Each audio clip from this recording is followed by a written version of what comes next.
ನೋಡ್ರಿ ನಮ್ ಸುತ್ತಮುತ್ತ ಎಷ್ಟೋ ಪ್ರಾಣಿಗಳಿದಾವ, ಸಸ್ಯಗಳಿದಾವ. ನಾವು ತಗೊಳ್ರಿ ಎಕ್ಸಾಂಪಲ್ ಮನುಷ್ಯರು. ಸೊ ನಮ್ಮಲ್ಲಿ ಏನಂತಂದ್ ಹೇಳಿದ್ರೆ ಜೀವ ಕ್ರಿಯೆಗಳು ನಡೀತಿರ್ತಾವ, ಬೇರೆ ಬೇರೆ ಕ್ರಿಯೆಗಳು ನಡೀತಿರ್ತಾವ. ನಾವು ಕೆಲಸ ನೋಡ್ಬೇಕು. ನಾವ್ ಈಗ ಮನ್ಯಾಗಿದ್ದು ಅಂತಂದ್ ಹೇಳಿದ್ರೆ ಮುಂಜಾನೆ ಎದ್ದ ತಕ್ಷಣ ಏನ್ ಮಾಡ್ತೀವಿ? ಎದ್ದೇಳ್ತೀರಿ, ಮುಖ ತೊಳ್ಕೊತೀರಿ, ಟೀ ಕುಡಿತೀರಿ. ಸೊ ಅದಾದ ನಂತರ ಏನ್ ಮಾಡ್ತೀರಿ? ಟಾಯ್ಲೆಟ್ ಹೋಗ್ತೀರಿ. ಸಂತೆ ಅಂತ ಹೇಳಿದ್ರೆ ವಿಸರ್ಜನೆ. ಸೊ ಸಮ್ ಪೀಪಲ್ ಅಂದ್ರೆ ಟೀ ಕುಡ್ದ ಹೋಗ್ತಾರ, ಇನ್ ಸಮ್ ಪೀಪಲ್ ಸಿಗರೇಟ್ ಸೇರಿ ಹೋಗ್ತಾರ. ಸೊ ಆಗ್ತಿರ್ತಾವ. ಸೊ ಅದಾದ ನಂತರ ನೆಕ್ಸ್ಟ್ ಇನ್ನೊಂದ್ ಏನಂತಂದ್ ಹೇಳಿದ್ರೆ ಅದಾದ ನಂತರ ಒಂದು 9 ಗಂಟೆಗೋ 10 ಗಂಟೆಗೆ ಏನ್ ಮಾಡ್ತೀರಿ? ಆಮೇಲೆ ಊಟ ಮಾಡ್ತೀರಿ. ಸೊ ಊಟ ಮಾಡಿದ ನಂತರ ಅದೇನಾಗ್ಬೇಕು? ಪಚನ ಆಗ್ಬೇಕು, ಜೀರ್ಣ ಆಗ್ಬೇಕು ಅಂತಂದ್ ಹೇಳ್ತೀವಿ. ಸೊ ಅದು ಜೀರ್ಣಕ್ರಿಯೆನೂ ಒಂದು ಜೀವಕ್ರಿಯೆ ಆಗತ್ತ. ಸೊ ಅದಾದ ನಂತರ ನೋಡ್ರಿ, ಅದಾದ ನಂತರ ಮಲಗೋಕ್ ನಿದ್ದೆ ಬಂದ್ ಬಿಡುತ್ತ. ಸೊ ಅದು ಕೂಡ ಒಂದು ಜೀವಕ್ರಿಯೆ. ಅದಾದ ನಂತರ ಸೊ ಇವುಗಳನ್ನೆಲ್ಲ ಎನರ್ಜಿ ಯೂಸ್ ಮಾಡ್ಕೊಂಡು ಏನಾಗತ್ತ? ಬೆಳವಣಿಗೆ ಆಗತ್ತ. ಸೊ ಊಟ ಮಾಡಿ ಅದರಿಂದ ಬಂದಿರೋ ಶಕ್ತಿಯನ್ನ ಯೂಸ್ ಮಾಡಿ ನಾವೇನ್ ಮಾಡ್ತೀವಿ? ಓಡಾಡ್ತೀವಿ, ಜಿಗ್ದಾಡ್ತೀವಿ, ಕೆಲಸ ಮಾಡ್ತೀವಿ, ಆಮೇಲೆ ಸ್ಟಡಿ ಮಾಡ್ತೀವಿ. ಇವೆಲ್ಲ ಏನಂತಂದ್ ಹೇಳಿದ್ರೆ ಮೂಮೆಂಟ್ಸ್, ಕೆಲಸಗಳು, ಇವೆಲ್ಲ ಏನಂತಂದ್ರೆ ಜೀವಕ್ರಿಯೆಗಳಾಗ್ತವ. ಶ್ವಾಸಕ್ರಿಯೆ, ನಾವು ಉಸಿರಾಟ ನಡೆಸ್ತಿರ್ತೀವಿ ಬದುಕ್ಬೇಕಂತಂದ್ ಹೇಳಿದ್ರೆ. ಪೋಷಣೆ ನಡೀತಿರುತ್ತ, ಆಹಾರವನ್ನ ಸೇವನೆ ಮಾಡ್ತೀವಿ. ಸೊ ಈ ತರ ಏನಂತಂದ್ ಹೇಳಿದ್ರೆ ಎಲ್ಲಾ ಕ್ರಿಯೆಗಳನ್ನ ನಾವೇನಂತ ಕರಿತೀವಿ? ಜೀವಕ್ರಿಯೆಗಳಂತ ಕರಿತೀವಿ. ಸೊ ನೋಡ್ರಿ, ನಾವು ಮನುಷ್ಯರು ಏನ್ ಮಾಡ್ತೀವಿ ಅಂತಂದ್ ಹೇಳಿದ್ರೆ ಬೇರೆ ಜೀವಿಗಳಿಂದ ಆಹಾರವನ್ನ ಪಡ್ಕೊಂತೀವಿ. ಬಟ್ ಆದ್ರೆ ಅದೇ ಸಸ್ಯಗಳು ಏನ್ ಮಾಡ್ಕೊಂತಾವ? ತಮ್ಮ ಆಹಾರವನ್ನ ತಾವೇ ತಯಾರಿಸ್ಕೊಳ್ತಾವ. ಸೊ ಇಲ್ಲಿ ನೋಡ್ರಿ, ಸಸ್ಯಗಳು ಏನ್ ಮಾಡ್ತಾವ ಅಂತಂದ್ ಹೇಳಿದ್ರೆ ತಮ್ಮ ಆಹಾರವನ್ನ ತಾವೇ ತಯಾರಿಸ್ಕೊಳ್ತಾವ. ಯಾವ್ದ್ರ ಮೂಲಕ? ಎಲೆಯಲ್ಲಿರುವ ಕ್ಲೋರೋಫಾಸ್ಟ್, ನಾವು ಕ್ಲೋರೋಫಿಲ್ ಅಂತ ಹೇಳ್ತೀವಿ. ಇವುಗಳ ಮುಖಾಂತರ ದ್ಯುತಿ ಸಂಶ್ಲೇಷಣೆ ಕ್ರಿಯೆಯನ್ನ ನಡೆಸಿ ಏನ್ ಮಾಡುತ್ತಾ? ತಮ್ಮ ಆಹಾರವನ್ನ ತಾವೇ ನಡೆಸ್ಕೊಳ್ತಾವ. ನಾವು ಇಂಗ್ಲಿಷ್ ಅಲ್ಲಿ ಏನ್ ಹೇಳ್ತೀವಿ ಅಂದ್ರೆ ಫೋಟೋಸಿಂಥೆಸಿಸ್ ಅಂತ ಹೇಳ್ತೀವಿ. ಸೊ ಈ ತಮ್ಮ ಆಹಾರವನ್ನ ತಾವೇ ತಯಾರಿಸಿಕೊಳ್ಳುವ ಸಸ್ಯಗಳನ್ನ ನಾವೇನಂತ ಕರಿತೀವಿ? ಆಟೋಟ್ರೋಪ್ಸ್ ಅಂತ ಕರಿತೀವಿ. ತುಂಬಾ ಇಂಪಾರ್ಟೆಂಟ್ ಆಗತ್ತ. ಆಟೋಟ್ರೋಪ್ಸ್ ಅಂದ್ರೆ ಏನು? ತಮ್ಮ ಆಹಾರವನ್ನ ತಾವೇ ತಯಾರಿಸ್ಕೊಳ್ಳೋದು. ಯಾವ್ದ್ರ ಮುಖಾಂತರ? ದ್ಯುತಿ ಸಂಶ್ಲೇಷಣೆ ಕ್ರಿಯೆಯ ಮುಖಾಂತರ. ಅವುಗಳಿಗೆ ನಾವು ಸ್ವಪೋಷಕಗಳು ಅಂತ ಕರಿತೀವಿ. ನಾವು ಬೇರೆಯವ್ರ ಮೇಲೆ ಎಲ್ಲಾದ್ರೂ ಡಿಪೆಂಡ್ ಆಗಿದ್ರೆ ಒಂದು ಪರಪೋಷಕಗಳು ಅಂತ ಹೇಳ್ತೀವಿ. ಸ್ವಪೋಷಕಗಳು ಆಟೋಟ್ರೋಪ್ಸ್ ಅಂತ ಹೇಳ್ತೀವಿ. ಇಲ್ಲಿ ನೋಡಿರ್ಬೋದು ನೀವು. ಸೊ ಡಿಫರೆನ್ಸ್ ಏನು? ಹಿಟರೋಟ್ರೋಪ್ಸ್ ಮತ್ತು ಆಟೋಟ್ರೋಪ್ಸ್. ಸೊ ತಮ್ಮ ಆಹಾರವನ್ನ ಸೂರ್ಯನಿಂದ ಎನರ್ಜಿ ಪಡ್ಕೊಂಡು ಅವು ಏನ್ ಮಾಡ್ತಾವ ಅಂತಂದ್ ಹೇಳಿದ್ರೆ ಆಹಾರವನ್ನ ತಯಾರಿಸ್ಕೊಳ್ತಾವ. ಆದ್ರೆ ಹಿಟರೋಟ್ರೋಪ್ಸ್ ಏನ್ ನೋಡ್ರಿ, ಸೊ ಇಲ್ಲಿ ಡಯಾಗ್ರಾಮ್ ಅಲ್ಲಿ ನೋಡಿರ್ಬೋದು, ಎಲ್ಲ ಪ್ರಾಣಿಗಳು ನೋಡಿರ್ಬೋದು, ಆಮೇಲೆ ಮನುಷ್ಯನೂ ಬರ್ತಾನೆ ಇದರಲ್ಲಿ. ಸೊ ಬ್ಯಾಕ್ಟೀರಿಯಾಗಳು ಬರ್ತಾವ. ಸೊ ಇವೆಲ್ಲ ಅಂತಂದ್ ಸಮ್ ಬ್ಯಾಕ್ಟೀರಿಯಾಗಳು ಅಷ್ಟೇ ಬರ್ತಾವ. ಎಲ್ಲ ಏನ್ ಮಾಡ್ತಾವ ಅಂತಂದ್ ಹೇಳಿದ್ರೆ ಸಸ್ಯಗಳ ಮೇಲೋ ಅಥವಾ ಬೇರೆ ಜೀವಿಗಳ ಮೇಲೆ ಏನಿರ್ತಾವ ಅಂದ್ರೆ ಡಿಪೆಂಡ್ ಆಗಿರ್ತಾವ. ಎದಕ್ ಡಿಪೆಂಡ್ ಆಗಿರ್ತಾವ? ಆಹಾರವನ್ನ ಸೇವನೆ ಮಾಡಕ ಡಿಪೆಂಡ್ ಆಗಿರ್ತಾವ. ಸೊ ಇವುಗಳಿಗೆ ನಾವೇನಂತ ಕರಿತೀವಿ? ಹಿಟರೋಟ್ರೋಪ್ಸ್ ಅಂತ ಕರಿತೀವಿ. ಆಟೋಟ್ರೋಪ್ಸ್ ಮತ್ತು ಹಿಟರೋಟ್ರೋಪ್ಸ್. ನಿಮ್ಗೆ ಏನಂತಂದ್ ಹೇಳಿದ್ರೆ ಒಂದು 3-4 ಎಕ್ಸಾಮ್ ಕೊಡ್ಬಹುದು. ABCD ಅಥವಾ 1 2 3 4 ಅಂತ ಕೊಡ್ತಾರ. ಸೊ ಇದರಲ್ಲಿ ಯಾವ್ದೋ ಒಂದು ಸಸ್ಯದ ಹೆಸರು ಕೊಡ್ತಾರ, ಉಳಿದ ಪ್ರಾಣಿಗಳು ಕೊಡ್ತಾರ. ಇದರಲ್ಲಿ ಆಟೋಟ್ರೋಪ್ ಯಾವುದು, ಸ್ವಪೋಷಕ ಯಾವುದು, ಅಥವಾ ಹಿಟರೋಟ್ರೋಪ್ ಯಾವುದು ಅಂತ ಹೇಳಿ ನಿಮ್ಗೆ ಕ್ವಶನ್ಸ್ ಗಳನ್ನ ಕೇಳಬಹುದು. ಸೊ ನೋಡ್ರಿ, ಸಸ್ಯಗಳಲ್ಲಿ ಆಟೋಟ್ರೋಪ್ಸ್ ಅಂತ ಹೇಳಿದ್ವಿ, ತಮ್ಮ ಆಹಾರವನ್ನ ತಾವೇ ತಯಾರಿಸ್ಕೊಳ್ತಾವ ಅಂತಂದ್ ಹೇಳಿದ್ವಿ. ಅವು ಎಲ್ಲಿ ತಯಾರಿಸ್ಕೊಂತಾವ? ಎಲೆಗಳಲ್ಲಿ. ಸೊ ಯಾವ ಕ್ರಿಯೆಯ ಮುಖಾಂತರ? ದ್ಯುತಿ ಸಂಶ್ಲೇಷಣೆ ಕ್ರಿಯೆಯ ಮುಖಾಂತರ ಅಂತ ಹೇಳ್ತೀವಿ. ಸೊ ಹಿಂಗಂದ್ರೆ ಏನು? ಫೋಟೋಸಿಂಥೆಸಿಸ್ ಅಂದ್ರೆ ಏನು? ದ್ಯುತಿ ಸಂಶ್ಲೇಷಣೆ ಕ್ರಿಯೆ ಅಂದ್ರೆ ಅನ್ನೋದನ್ನ ನಾವು ಒಂದೊಂದಾಗಿ ಸ್ಟಡಿ ಮಾಡ್ತಾ ಹೋಗೋಣ. ಅದಕ್ಕಿಂತ ಮುಂಚೆ ನೋಡ್ರಿ, ಫಸ್ಟ್ ನಮ್ ಭೂಮಿ ಇರುತ್ತೆ. ಭೂಮಿ ಮೇಲೆ ನಾವು ಹೇಳಿದ್ವಿ, ನಾವು ಜಿಯೋಗ್ರಫಿ ವಿಡಿಯೋಸ್ ಅಲ್ಲಿ ನಾನು ಹೇಳಿದೀನಿ ಭೂಮಿ ಯಾವ ತರ ಉಗಮ ಹೊಂದುತ್ತ. ಸೊ ಅದ್ರ ಥಿಯರಿಗಳು ಯಾವ್ಯಾವ ಅಂತಂದು ಹೇಳಿದೀನಿ. ಸೊ ಭೂಮಿ ಉಗಮವಾದಾಗ ಏನಿರುತ್ತೆ ಅಂತಂದ್ ಹೇಳಿದ್ರೆ carbon dioxide, carbon monoxide, methane. So ಈ ತರ ನೀರಾವಿ, ಈ ತರ ಏನಂದ್ರೆ ಗ್ಯಾಸಸ್ ಗಳಿರ್ತಾವ, ಅನಿಲಗಳಿರ್ತಾವ. ಸೊ ಇವನ್ಗಳನ್ನ ಯೂಸ್ ಮಾಡ್ಕೊಂಡು ಏನ್ ಮಾಡ್ತಾವ ಅಂತಂದ್ ಹೇಳಿದ್ರೆ ಸಮ್ ಜೀವಿಗಳು, ಶೈವಲಗಳನ್ನು ಅಥವಾ ಆದಿ ಸಸ್ಯಗಳು ಅಂತಂದ್ ಹೇಳ್ತೀವಿ. ಸಣ್ಣ ಸಣ್ಣ ಸಸ್ಯಗಳು ಏನ್ ಮಾಡ್ತಾವ ಅಂತಂದ್ರೆ ಹುಟ್ಕೊಂತಾವ. ಸೊ ಇಲ್ಲಿರುವ ಕಾರ್ಬನ್ ಡೈಆಕ್ಸೈಡ್ ಅನ್ನ ಮತ್ತು ನೀರನ್ನ ಯೂಸ್ ಮಾಡ್ಕೊಂಡು ಏನ್ ಮಾಡ್ತಾವ? ಆಕ್ಸಿಜನ್ ಅನ್ನ ಬಿಡುಗಡೆ ಮಾಡ್ತಾವ. ಸೊ ಈ ತರ ಆಕ್ಸಿಜನ್ ಬಿಡುಗಡೆ ಆದ ನಂತರ ನೆಕ್ಸ್ಟ್ ಏನಾಗತ್ತ? ಹೊಸ ಜೀವಿಗಳ ಉಗಮಕ್ಕ ಕಾರಣ ಆಗತ್ತ. ಹೊಸ ಜೀವಿಗಳು ಉಗಮ ಆಗ್ತಾವ. ಸೊ ಏನಂತಂದ್ ಹೇಳಿದ್ರೆ ನಾವು ಹೇಳ್ತೀವಿ ಪ್ರಾಣಿಗಳು ಅಂತಂತ ಹೇಳ್ತೀವಿ. ಪ್ರಾಣಿಗಳು ಉಗಮ ಅಂತಾವ. ಈ ಪ್ರಾಣಿಗಳು ಏನ್ ಮಾಡ್ತಾವ? ಆಕ್ಸಿಜನ್ ಅನ್ನ ಯೂಸ್ ಮಾಡ್ಕೊಂಡು ಉಸಿರಾಟ ಕ್ರಿಯೆ ಮಾಡಿ ಶಕ್ತಿಯನ್ನ ಏನ್ ಮಾಡ್ತಾವ? ಬಿಡುಗಡೆ ಮಾಡ್ತಾವ. ಬಟ್ ಆದ್ರೆ ಸಸ್ಯಗಳು ಏನ್ ಮಾಡ್ತಾವ? ಕಾರ್ಬನ್ ಡೈಆಕ್ಸೈಡ್ ಅನ್ನ ಯೂಸ್ ಮಾಡ್ಕೊಂಡು, ಇಂಗಾಲದ ಡೈಆಕ್ಸೈಡ್ ಅನ್ನ ಯೂಸ್ ಮಾಡ್ಕೊಂಡು ಏನ್ ಮಾಡ್ತಾವ? ಶಕ್ತಿಯನ್ನ ಬಿಡುಗಡೆ ಮಾಡ್ತಾವ. ಇದಕ್ ನಾವೇನಂತ ಕರಿತೀವಿ ಅಂದ್ರೆ ದ್ಯುತಿ ಸಂಶ್ಲೇಷಣಾ ಕ್ರಿಯೆ ಅಂತ ಕರಿತೀವಿ. ಸೊ ಕ್ವಶನ್ ಏನ್ ಕೇಳ್ಬೋದು ಅಂತಂದ್ ಹೇಳಿದ್ರೆ ಆಹಾರ ಎಲ್ಲಿ ತಯಾರಾಗತ್ತಂತ ಕೇಳ್ಬೋದು. ಸೊ ಅದು ಯಾವ ಕ್ರಿಯೆ ಅಂತಂದ್ ಕೇಳ್ಬೋದು, ದ್ಯುತಿ ಸಂಶ್ಲೇಷಣಾ ಕ್ರಿಯೆ. ಆಮೇಲೆ ಯಾವ ಗ್ಯಾಸ್ ಯೂಸ್ ಆಗತ್ತ ನೋಡ್ರಿ, ಯಾವ ಗ್ಯಾಸ್ ಯೂಸ್ ಆಗತ್ತ? ಕಾರ್ಬನ್ ಡೈಆಕ್ಸೈಡ್ ಗ್ಯಾಸ್ ಯೂಸ್ ಆಗತ್ತ. ಸೊ ಏನಂತ ಹೇಳಿದ್ರೆ ನಿಮ್ಗೆ PC ಮತ್ತು PSI ಗಳಲ್ಲಿ ಡೈರೆಕ್ಟ್ ಆಗಿ ಕ್ವಶನ್ಸ್ ಗಳನ್ನ ಕೇಳಬಹುದು. ಅದೇ ತರ ನೋಡ್ರಿ, ವಾತಾವರಣ ಅಂತ ಬಂದಾಗ ಯಾವ ಗ್ಯಾಸ್ಗಳು ಎಷ್ಟೆಷ್ಟು ಇದಾವ ಅಂತ ನಿಮ್ ಕ್ವಶನ್ಸ್ ಕೇಳಬಹುದು. ಇಲ್ಲೇ ನೋಡ್ಕೊಂಡ್ ಬಿಡ್ರಿ. ಸೊ ಫಸ್ಟ್ ಏನಂತಂದ್ರೆ ಹೇಳಿದ್ರೆ ಅತಿ ಹೈಯೆಸ್ಟ್ ನೈಟ್ರೋಜನ್ ಐತೆ, ಆಮೇಲೆ ನೆಕ್ಸ್ಟ್ ಏನೈತೆ ಆಕ್ಸಿಜನ್, ಆಮ್ಲಜನಕ ಐತೆ 20%, ಆಮೇಲೆ ಇತರೆ ಗ್ಯಾಸ್ಗಳು ಎಷ್ಟಿದಾವ ಉಳಿದು 0.03% ಎಷ್ಟಿದೆ ಇಂಗಾಲ ಡೈಆಕ್ಸೈಡ್ ಅಂತ ಹೇಳ್ತೀವಿ. ಸೊ ಯಾವುದು ನಮ್ಮ ಭೂಮಿಯ ವಾತಾವರಣದಲ್ಲಿ ಅತಿ ಹೆಚ್ಚು ಗ್ಯಾಸ್ ಅನ್ನ ಹೊಂದೈತೆ, ಯಾವ ಗ್ಯಾಸ್ ಐತೆ ಅಂತಂದು ಹೇಳಿದಾಗ ನೈಟ್ರೋಜನ್ ಗ್ಯಾಸ್, ಸಾರಜನಕ ಜಾಸ್ತಿ ಐತೆ, ಆಮೇಲೆ ನೆಕ್ಸ್ಟ್ ಇರೋದು ಆಮ್ಲಜನಕ. ಬಟ್ ಆದ್ರೆ ನೋಡ್ರಿ, ಭೂಮಿಯ ಅಂತರಾಳದಲ್ಲಿರುವ ಹೇರಳವಾದ ಮೂಲ ವಸ್ತು ಅಂತ ಕೇಳಿದ್ರೆ, ಅತಿ ಹೆಚ್ಚಾದ ಮೂಲ ವಸ್ತು ಅಂತ ಕೇಳಿದ್ರೆ ಯಾವುದು ಆಕ್ಸಿಜನ್ ಜಾಸ್ತಿ ಐತೆ. ಸೆಕೆಂಡ್ ಯಾವ್ದೈತೆ ಸಿಲಿಕಾನ್ ಐತೆ. ಸೊ ಇದನ್ನ ನೀವು ಕರೆಕ್ಟ್ ಆಗಿ ನೆನ್ಪಿಟ್ಕೊಳ್ಳಿ, ಡೈರೆಕ್ಟ್ ಆಗಿ ನಿಮ್ಗೆ ಕ್ವಶನ್ಸ್ ಕೇಳ್ಬೋದು. ಸೊ ನೋಡ್ರಿ, ನೀವು ಎಲೆಯನ್ನ ತಗೊಂಡ್ರೆ, ಎಲೆಯ ಒಂದು ಸೆಕ್ಷನ್ ಅನ್ನ ತಗೊಂಡ್ರೆ, ಸೊ ಅದ್ರಲ್ಲಿ ಏನೇನಿದೆ ಅಂತ ನಾವು ಇಲ್ಲಿ ನೋಡ್ಕೋಬಹುದು. ಸೊ ನೋಡ್ರಿ ಏನೇನೈತೆ. ಫಸ್ಟ್ ಒನ್ ಅಂತಂದ್ ಹೇಳಿದ್ರೆ ಕ್ಲೋರೋಫಿಲ್. ನಮ್ಮ ಆಹಾರ ಎಲ್ಲಿ ತಯಾರಾಗತ್ತೆ ಅಂತ ಹೇಳಿದ್ರೆ ಕ್ಲೋರೋಫಿಲ್ ತಯಾರಾಗತ್ತೆ. ಇಲ್ಲಿ ಕ್ಲೋರೋಫಿಲ್ ಏನ್ ಮಾಡತ್ತೆ ಅಂತ ಹೇಳಿದ್ರೆ ಸೂರ್ಯನ ಕಿರಣಗಳನ್ನ ಏನ್ ಮಾಡುತ್ತೆ ಡೈರೆಕ್ಟ್ ಆಗಿ ಹೀರ್ಕೊಳ್ಳುತ್ತೆ. ಬಟ್ ಅದ್ರ ಇಲ್ಲಿ ನೋಡ್ರಿ, ಸೊ ಏನೇನ್ ಎಲೆಯ ಸೆಕ್ಷನ್ ಅನ್ನ ತಗೊಂಡಾಗ ಏನೇನೈತೆ ಅಂತ ಬಂದಾಗ ಕ್ಲೋರೋಫಿಲ್. ಅದಕ್ಕಿಂತ ಮುಂಚೆ ನೋಡ್ರಿ, ಸೊ ಫಸ್ಟ್ ಒಂದ್ ಬರುತ್ತಾ ರುಟಿಕಲ್ ಎಪಿಡರ್ಮಿಸ್ ಅಂತ ಹೇಳ್ತೀವಿ. ರುಟಿಕಲ್ ಎಪಿಡರ್ಮಿಸ್. ಸೊ ಇದೇನ್ ನಿಮ್ಗೆ ನೆನ್ಪಿಡೋದೇನ್ ಬೇಡ, ಬಟ್ ಆದ್ರೆ ಏನಂತ ಹೇಳಿದ್ರೆ ನೆನ್ಪಿಟ್ಕೊಡ್ರಿ, ನಿಮ್ ಕ್ವಶನ್ಸ್ ಗಳನ್ನ ಕೇಳ್ಬೋದು. ಅವ್ರೇನಂತ ಹೇಳಿದ್ರೆ ಎಲ್ಲಿಂದ ಕ್ವಶನ್ಸ್ ಕೇಳ್ತಾರೆ ಗೊತ್ತಾಗಂಗಿಲ್ಲ ನಮ್ಗೆ. ನಾವೇನಂತ ಹೇಳಿದ್ರೆ ಸ್ವಲ್ಪ ವೈಡ್ ಆಗಿ ತುಂಬಾ ನ್ಯಾರೋ ವೇದಿಂದ ಬಿಟ್ಬಿಟ್ಟು ಏನಂತ ಹೇಳಿದ್ರೆ ಒಂದ್ ಸ್ವಲ್ಪ ಜಾಸ್ತಿ ಬೇರೆ ಬೇರೆ ಕಡೆಯಿಂದ ಓದ್ಕೊಂಡು ಎಲ್ಲಾ ಕಾನ್ಸೆಪ್ಟ್ಸ್ ಗಳನ್ನ ಕ್ಲಿಯರ್ ಮಾಡ್ಕೊಂಡು ಹೋಗೋಣ. ಸೊ ಫಸ್ಟ್ ಲೇಯರ್ ಏನ್ ಬರುತ್ತೆ, ಸೆಲ್ಸ್ ಗಳು ಬರ್ತಾವ. ಫಸ್ಟ್ ಸೆಲ್ಸ್ ಯಾವುದು ರೆಟಿಕಲಸ್ ಎಪಿಡರ್ಮಿಸ್ ಅಂತ ಹೇಳ್ತೀವಿ. ಇದೇನ್ ಮಾಡುತ್ತೆ ಅಂದ್ರೆ ರಕ್ಷಣೆ ಕೊಡುತ್ತೆ. ಸೊ ನೆಕ್ಸ್ಟ್ ನೋಡ್ರಿ, ಇಲ್ಲಿ ಬರ್ತಾವ ನೋಡ್ರಿ, ಇವೇನಂತ ಹೇಳಿದ್ರೆ ಈ ಸೆಲ್ಸ್ ಗಳನ್ನ ನಾವೇನಂತ ಕರಿತೀವಿ ಮೀಸೋಫಿಲ್ ಅಂತ ಕರಿತೀವಿ. ಮೀಸೋಫಿಲ್. ಸೊ ಇದ್ರೊಳಗೆ ಏನಿರ್ತಾವ ಅಂತ ಹೇಳಿದ್ರೆ ಕ್ಲೋರೋಫಿಲ್ ಗಳು ಕಂಡು ಬರ್ತಾವ. ಕ್ಲೋರೋಫಿಲ್ ಗಳು ಎಲ್ಲಿ ಕಂಡು ಬರ್ತಾವ, ಮೀಸೋಫಿಲ್ ಅಲ್ಲಿ ಕಂಡು ಬರ್ತಾವ. ಕ್ಲೋರೋಫಿಲ್ ಏನ್ ಮಾಡತ್ತ, ದ್ಯುತಿ ಸಂಶ್ಲೇಷಣೆ ಕ್ರಿಯೆಯನ್ನ ಮಾಡುತ್ತ. ಮೇನ್ ವರ್ಕ್ ಅಂತಂದ್ ಹೇಳಿದ್ರೆ ಕ್ಲೋರೋಫಿಲ್ದು ಸೂರ್ಯನ ಬೆಳಕನ್ನ ಹೀರ್ಕೊಳ್ಳುತ್ತ. ಸೊ ಅದಾದ ನಂತರ ನೋಡ್ರಿ, ಈ ಪ್ರದೇಶದಲ್ಲಿ ಏನ್ ಬರ್ತಾವ ಅಂತ ಹೇಳಿದ್ರೆ ಸಮ್ ಸೆಲ್ಸ್ ಗಳು ಬರ್ತಾವ. ಈ ಪ್ರದೇಶದಲ್ಲಿ, ಇಲ್ಲಿ ಅಥವಾ ಈ ಪ್ರದೇಶದಲ್ಲಿ, ಇವುಗಳಿಗೆ ನಾವೇನಂತ ಕರಿತೀವಿ ಅಂತ ಹೇಳಿದ್ರೆ ಸ್ಟೋಮಾ ಅಂತ ಕರಿತೀವಿ. ಸ್ಟೋಮಾ ಅಂತ ಕರಿತೀವಿ. ಸೊ ಅವುಗಳ ಬಗ್ಗೆ ಒಂದೊಂದಾಗಿ ನಾವು ಸ್ಟಡಿ ಮಾಡ್ತಾ ಹೋಗೋಣ. ಇದೇನಂತ ಹೇಳಿದ್ರೆ ಎಲೆಯಲ್ಲಿರುವ ರಚನೆ. ಇವಾಗ ನಮ್ ಬಾಡಿ ಅಂತ ತಗೊಂಡಾಗ ನಮ್ ಪಾರ್ಟ್ಸ್ ಗಳು ಏನೇನ್ ಬರ್ತಾವಲ್ಲ ಆ ತರ ಎಲೆಯೊಳಗೆ ಯಾವ ಪಾರ್ಟ್ಸ್ ಗಳಿದಾವ, ಮೇನ್ ಇಂಪಾರ್ಟೆಂಟ್ ಪಾರ್ಟ್ಸ್ ಗಳನ್ನ ಸೊ ನೆನ್ಪಿಟ್ಕೊಡ್ರಿ. ಸೊ ಅದಾದಂತ ನೋಡ್ರಿ, ದ್ಯುತಿ ಸಂಶ್ಲೇಷಣಾ ಕ್ರಿಯೆ ಅಂದ್ರೆ ಏನು, ದ್ಯುತಿ ಸಂಶ್ಲೇಷಣಾ ಕ್ರಿಯೆ ಎಂದರೇನು? ಸೊ ಇಲ್ಲಿ ನೋಡ್ರಿ, ಎಲೆಯನ್ನ ಗಮನಿಸಿದಾಗ ನಾವು ಆಲ್ರೆಡಿ ಸೆಕ್ಷನ್ ಅನ್ನ ತಗೊಂಡಿದ್ವಿ. ಎಲೆಯನ್ನ ಗಮನಿಸಿದಾಗ ಸಣ್ಣ ಸಣ್ಣ ರಂಧ್ರಗಳು ಕಂಡು ಬರ್ತಾವ. ಅವುಗಳಿಗೆ ನಾವೇನಂತ ಕರಿತೀವಿ, ಪತ್ರ ರಂಧ್ರಗಳನ್ನಂತ ಕರಿತೀವಿ. ಸೊ ಅವುಗಳನ್ನ ನಾವು ಇಂಗ್ಲಿಷ್ ಅಲ್ಲಿ ಏನಂತ ಕರಿತೀವಿ, ಸ್ಟೊಮ್ಯಾಟಾ ಅಂತ ಕರಿತೀವಿ. ಇದನ್ನ ನೆನ್ಪಿಟ್ಕೊಳ್ಳಿ, ನಿಮ್ ಕ್ವಶನ್ ಕೇಳಿದಾರೆ ಆಲ್ರೆಡಿ. ಎಲೆಯಲ್ಲಿ ಕಂಡು ಬರುವ ಸಣ್ಣ ಸಣ್ಣ ರಂಧ್ರಗಳನ್ನ ಏನಂತ ಕರೀತಾರ, ಪತ್ರ ರಂಧ್ರ ಅಂತ ಕರೀತಾರ ಅಥವಾ ಸ್ಟೊಮ್ಯಾಟಾ ಅಂತ ಕರೀತಾರ.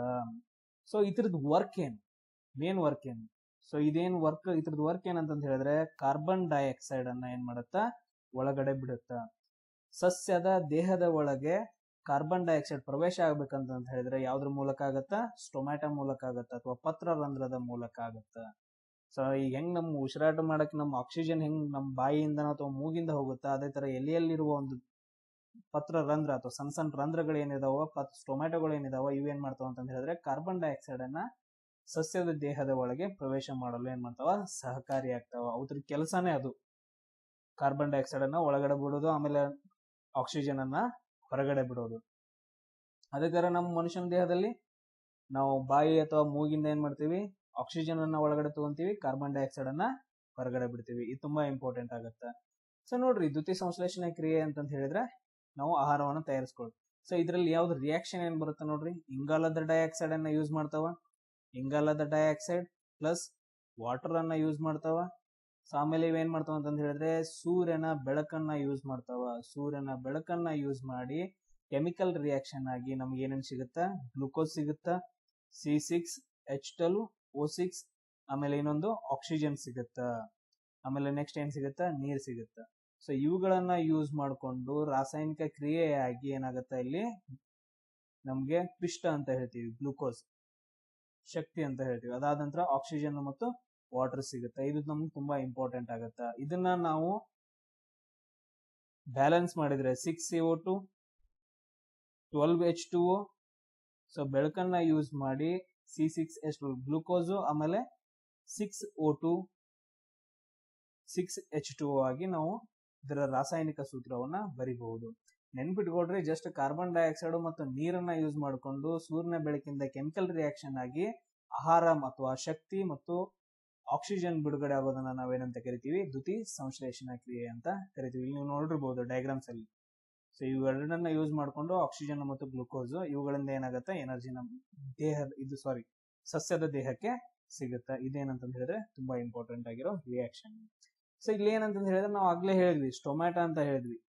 ಸ್ಟೊಮ್ಯಾಟ ಅದಾಗ್ಬೇಕಂತ ಹೇಳಿದ್ರೆ ಕಾರ್ಬನ್ ಡೈಆಕ್ಸೈಡ್ ಏನಾಗಬೇಕು, ಸೊ ಒಳಗಡೆ ಹೋಗ್ಬೇಕು. ಇದೇನಂತ ಹೇಳಿದ್ರೆ ಸ್ಟೊಮ್ಯಾಟೋದು ರಚನೆ ಅಂದ್ರೆ ಎಲೆಯಲ್ಲಿ ಕಂಡು ಬರೋ ಸಣ್ಣ ಸಣ್ಣ ರಂಧ್ರ ಏನೈತೆ, ಸೊ ಅದು ಯಾವ ತರ ವರ್ಕ್ ಮಾಡುತ್ತೆ ಅಂತ ಹೇಳಿದ್ರೆ, ಸೊ ಇದೇನಂತಂದ್ರೆ ಓಪನ್ ಸ್ಟೊಮ್ಯಾಟ ಅಂದ್ರೆ ಆಕ್ಸಿಜನ್ ಕಾರ್ಬನ್ ಡೈಆಕ್ಸೈಡ್ ಒಳಗಡೆ ಹೋಗುವಾಗ ಸ್ಟೊಮ್ಯಾಟೋ ಏನ್ ಮಾಡುತ್ತೆ ಅಂತ ಹೇಳಿದ್ರೆ ರಂಧ್ರವನ್ನ ಓಪನ್ ಮಾಡುತ್ತೆ. ಅವಾಗ ಇಲ್ಲಿಂದ ಮೂಲಕ ಏನಾಗುತ್ತೆ, ಕಾರ್ಬನ್ ಡೈಆಕ್ಸೈಡ್ ಒಳಗಡೆ ಹೋಗುತ್ತೆ.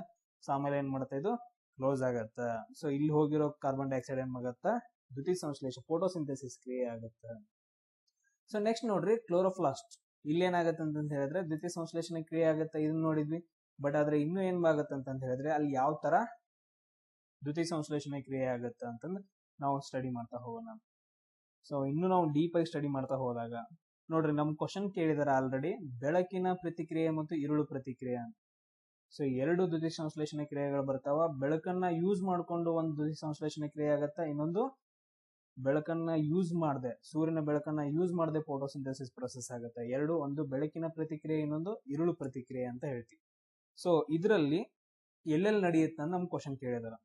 ಬೆಳಕಿನ ಪ್ರತಿಕ್ರಿಯೆಯಲ್ಲಿ ನಡೀತಾ, ಗ್ರಾನದಲ್ಲಿ ನಡೆಯುತ್ತಾ, ಇರುಳು ಪ್ರತಿಕ್ರಿಯೆಯಲ್ಲಿ ನಡೀತಾ, ಸ್ಟ್ರೋಮಾದಲ್ಲಿ ನಡೆಯುತ್ತಾ. ಇವೆರಡು ಸ್ಟ್ರಕ್ಚರ್ ಎಲ್ಲಿ ಕಂಡು ಬರ್ತಾವ, ಕ್ಲೋರೋಪ್ಲಾಸ್ಟ್ ಅಲ್ಲಿ ಕಂಡು ಬರ್ತಾವ. ಇಲ್ಲಿ ನೋಡ್ರಿ ಡಯಾಗ್ರಾಮ್ ಅನ್ನ ನೀವು ನೋಡಿರ್ಬೋದು. ಸೊ ಇಲ್ಲಿ ಏನಿದೆ ಅಂತ ಹೇಳಿದ್ರೆ ನೋಡ್ರಿ, ಕಂಬವಾಗಿ ಈ ತರ ಏನ್ ಸ್ಟ್ರಕ್ಚರ್ ಬರುತ್ತೆ ಸೆಲ್ಸ್ ಗಳನ್ನ, ಇವುಗಳನ್ನ ನಾವೇನಂತ ಕರಿತೀವಿ, ಗ್ರಾನ ಅಂತ ಕರಿತೀವಿ. ಸೊ ಇಲ್ಲಿರುವ ಲೋಳೆ ಅಂತ ಪದಾರ್ಥವನ್ನ ಏನಿರುತ್ತೆ ಈ ಪ್ರದೇಶಕ್ಕೆ ನಾವೇನಂತ ಕರಿತೀವಿ, ಸ್ಟ್ರೋಮಾ ಅಂತ ಕರಿತೀವಿ. ಸೊ ಈ ಗ್ರಾನದಲ್ಲಿ ಏನ್ ನಡೆಯುತ್ತಾ, ಬೆಳಕಿನ ಪ್ರತಿಕ್ರಿಯೆ ನಡೀತಾ, ಸ್ಟ್ರೋಮಾದಲ್ಲಿ ಇರುಳು ಪ್ರತಿಕ್ರಿಯೆ ನಡೀತಾ. ಹಿಂಗಂದ್ರೆ ಏನು, ಬೆಳಕು ಪ್ರತಿಕ್ರಿಯೆ ಮತ್ತು ಇರುಳು ಪ್ರತಿಕ್ರಿಯೆ ಅಂದ್ರೆ ಏನು? ಇಲ್ಲಿ ನೋಡ್ರಿ, ಕಾರ್ಬನ್ ಡೈಆಕ್ಸೈಡ್ ಆಮೇಲೆ ವಾಟರ್ ಅನ್ನ ಯೂಸ್ ಮಾಡ್ಕೊಂಡು ಏನಾಗತ್ತ, C6H12O6 ಗ್ಲೂಕೋಸು ಆಮೇಲೆ ಆಕ್ಸಿಜನ್ ಆಮೇಲೆ ಏನಾಗತ್ತ, ವಾಟರ್ ಬಿಡುಗಡೆ ಆಗುತ್ತೆ. ಟೋಟಲ್ ಆಗಿ ಏನಾಗತ್ತ, ಆಹಾರ ಬಿಡುಗಡೆ ಆಗತ್ತೆ ಅಂತ ಹೇಳ್ತೀವಿ ಸಸ್ಯದ ದೇಹದಲ್ಲಿ. ಸೊ ಯಾವಾಗ ಸೂರ್ಯನ ಬೆಳಕನ್ನ ಯೂಸ್ ಮಾಡ್ಕೊಂಡು, ಸೂರ್ಯನ ಎನರ್ಜಿಯನ್ನ, ಸೂರ್ಯನ ಬೆಳಕನ್ನ ಯೂಸ್ ಮಾಡ್ಕೊಂಡು ಈ ತರ ರಿಯಾಕ್ಷನ್ ಆದ್ರೆ ಅದನ್ನ ನಾವೇನಂತ ಕರಿತೀವಿ, ಬೆಳಕಿನ ಪ್ರತಿಕ್ರಿಯೆ ಅಂತ ಕರಿತೀವಿ. ಇದು ಯಾವ ಟೈಮಲ್ಲಿ ಆಗತ್ತೆ, ಡೇ ಟೈಮಲ್ಲಿ ಮಾತ್ರ ಆಗತ್ತೆ. ಸೂರ್ಯನ ಬೆಳಕು ಯಾವಾಗ ಇರುತ್ತ ಅವಾಗ ಮಾತ್ರ ಏನಾಗತ್ತ, ಬೆಳಕಿನ ಪ್ರತಿಕ್ರಿಯೆ. ಅದ ಹೆಂಗಾಗತ್ತೆ ಅಂತಂದ್ರೆ ಸೂರ್ಯನ ಬೆಳಕು H2O ಮೇಲೆ ಬಿದ್ದಾಗ ಏನಾಗುತ್ತೆ, H2O ಮುಖಾಂತರ ಕೆಮಿಕಲ್ ರಿಯಾಕ್ಷನ್ ಆಗಿ ನೀರಿದ್ದ ಏನಾಗತ್ತ, ಹೈಡ್ರಾಕ್ಸಿಲ್ ಮತ್ತು ಹೈಡ್ರೋಜನ್ ಅಯಾನುಗಳಾಗಿ ವಿಭಜನೆ ಹೊಂದುತ್ತ. ಸೊ ಇದ್ರ ಮೂಲಕ ಏನಾಗತ್ತ ಅಂದ್ರೆ ಆಹಾರ ಬಿಡುಗಡೆ ಆಗಿ ATP ರೂಪದಲ್ಲಿ ಏನಾಗತ್ತ, ಶಕ್ತಿ ಬಿಡುಗಡೆ ಆಗತ್ತ. ಇದನ್ನ ನಾವು ಬೆಳಕಿನ ಪ್ರತಿಕ್ರಿಯೆ ಅಂತ ಕರಿತೀವಿ. ಸೊ ಇನ್ನೊಂದೇನಂತ ಹೇಳಿದ್ರೆ ಇರುಳು ಪ್ರತಿಕ್ರಿಯೆ. ಇರುಳು ಪ್ರತಿಕ್ರಿಯೆ ಅಂತ ಹೇಳಿದ್ರೆ, ಸೊ ಬೆಳಕನ್ನ ಯೂಸ್ ಮಾಡದೆ ಡೈರೆಕ್ಟ್ ಕಾರ್ಬನ್ ಡೈಆಕ್ಸೈಡ್ ಮತ್ತು H2O ಏನಾಗತ್ತ, ಆಹಾರವಾಗಿ, ಪಿಷ್ಟವಾಗಿ ಮತ್ತು ಶಕ್ತಿಯಾಗಿ ಏನಾಗತ್ತ, ಬಿಡುಗಡೆ ಆಗೋದನ್ನ ನಾವು ಇರುಳು ಪ್ರತಿಕ್ರಿಯೆ ನಡೆಯುತ್ತೆ ಅಂತ ಕರಿತೀವಿ, ಇರುಳು ಪ್ರತಿಕ್ರಿಯೆ ಅಂತ ಕರಿತೀವಿ. ಇದು ನಮ್ಗೆ ತುಂಬಾ ಇಂಪಾರ್ಟೆಂಟ್ ಆಗುತ್ತೆ, ಇವುಗಳನ್ನ ನೀವು ನೋಡ್ಕೋಬೇಕು. ಸೊ ಗ್ರಾನದಲ್ಲಿ ಮತ್ತು ಸ್ಟ್ರೋಮಾದಲ್ಲಿ ಏನೇನ್ ನಡೆಯುತ್ತೆ. ಆಮೇಲೆ ಇನ್ನೊಂದು ನೋಡ್ರಿ, ತುಂಬಾ ಇಂಪಾರ್ಟೆಂಟ್ ಆಗುತ್ತಾ, ದ್ಯುತಿ ಸಂಶ್ಲೇಷಣೆ ಕ್ರಿಯೆ ಎಲ್ಲಿ ನಡೀತಾ, ಎಲೆಗಳಲ್ಲಿ ನಡೀತಾವ. ಎಲೆಗಳಲ್ಲಿ ಏನಂತ ಹೇಳಿದ್ರೆ ವರ್ಣಕಗಳಿದಾವ. ವರ್ಣಕಗಳು ನಮ್ಗೆ ಆಲ್ರೆಡಿ ಕ್ವಶನ್ ಇವ್ರ ಮೇಲೆ ಬಾಳ ಕೇಳಿದಾರ. ಸೊ ಅವು ಯಾವ್ಯಾವ ವರ್ಣಕಗಳಂತ ನೋಡ್ರಿ, ಕ್ಲೋರೋಫಿಲ್ ಎ. ಕ್ಲೋರೋಫಿಲ್ ಎ ದಲ್ಲಿ ಕಂಡು ಬರುವ ವರ್ಣಕಗಳು ಯಾವ್ಯಾವ ಅಂತ ಕೇಳಿದಾರೆ, ನೀಲಿ ಮಿಶ್ರಿತವಾದ ಹಸಿರು ಅಂತ ಹೇಳ್ತೀವಿ. ಸೊ ಈ ವರ್ಣಕ ಐತೆ, ನೀಲಿ ಮಿಶ್ರಿತವಾದ ಹಸಿರು. ಕ್ಲೋರೋಫಿಲ್ ಬಿ, ಸೊ ಇದ್ರಲ್ಲಿರೋ ವರ್ಣಕ ಹಳದಿ ಮಿಶ್ರಿತ ಹಸಿರು ಅಂತ ಹೇಳ್ತೀವಿ. ಆಮೇಲೆ ಇನ್ನೊಂದು ನೋಡ್ರಿ ಕ್ಸಾಂಥೋಫಿಲ್. ಸೊ ಕ್ಸಾಂಥೋಫಿಲ್ ಇದ್ರೆ ಏನಾಗತ್ತ, ಹಳದಿ ಬಣ್ಣ ಇರುತ್ತ. ಆಮೇಲೆ ಇನ್ನೊಂದು ಕೆರೋಟಿನೈಡ್ ಅಂತ ಹೇಳ್ತೀವಿ, ಕೆರೋಟಿನೈಡ್. ಸೊ ಕೆರೋಟಿನೈಡ್ ಇದ್ರೆ ಯಾವ್ದು ಇರುತ್ತೆ ಅಂದ್ರೆ ಕಿತ್ತಳೆ ಹಳದಿ ಅಂತ ಹೇಳ್ತೀವಿ, ಅಥವಾ ಹಳದಿ ಕಿತ್ತಳೆ ಬಣ್ಣ ಇರುತ್ತೆ. ಸೊ ಕ್ಲೋರೋಫಿಲ್ ಎ ಇದ್ರೆ ನೀಲಿ ಮತ್ತು ಹಸಿರು, ನೀಲಿ ಮಿಶ್ರಿತವಾದ ಹಸಿರು ಬಣ್ಣ ಇರುತ್ತೆ ಎಲೆದು. ಕ್ಲೋರೋಫಿಲ್ ಬಿ ಇದ್ರೆ ಏನಿರುತ್ತೆ, ಹಳದಿ ಮಿಶ್ರಿತ ಹಸಿರು ಕಲರ್ದ ಇರುತ್ತ ಎಲೆ. ಅದಾದ ನಂತರ ಕ್ಸಾಂಥೋಫಿಲ್ ಇದ್ರೆ ಹಳದಿ ಕಲರ್ದ ಎಲೆ ಇರುತ್ತೆ. ಕೆರೋಟಿನಾಯ್ಡ್ ಏನಾದ್ರು ಇದು ಇದ್ರೆ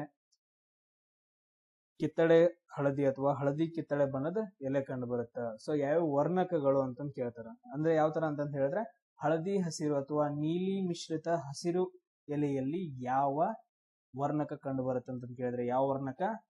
ಕ್ಲೋರೋಫಿಲ್ ಎ ಅಂತ ಹೇಳ್ಬೇಕು. ಆಮೇಲೆ ಹಳದಿ ಕಲರ್ ಎಲೆಯಲ್ಲಿ ಯಾವ ವರ್ಣಕ ಅಂತ ಕೇಳಿದಾಗ ಕ್ಸಾಂಥೋಫಿಲ್ ಅಂತ ಹೇಳ್ಬೇಕು. ಸೊ ಇವುಗಳ ಮೇಲೆ ನಿಮ್ಗೆ ಡೈರೆಕ್ಟ್ ಆಗಿ ಕ್ವಶನ್ಸ್ ಕೇಳ್ಬೋದು. ಸೊ ಒಂದ್ ಕಡೆ ಬರೆದಿಟ್ಕೊಡ್ರಿ.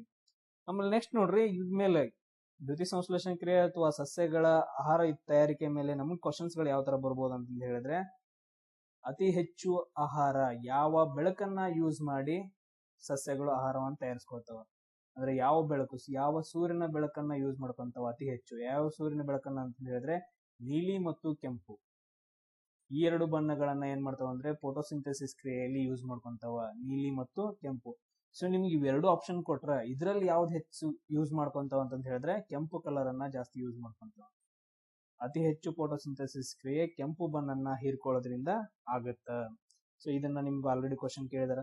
ಆಮೇಲೆ ಇನ್ನೊಂದು ನೋಡ್ರಿ,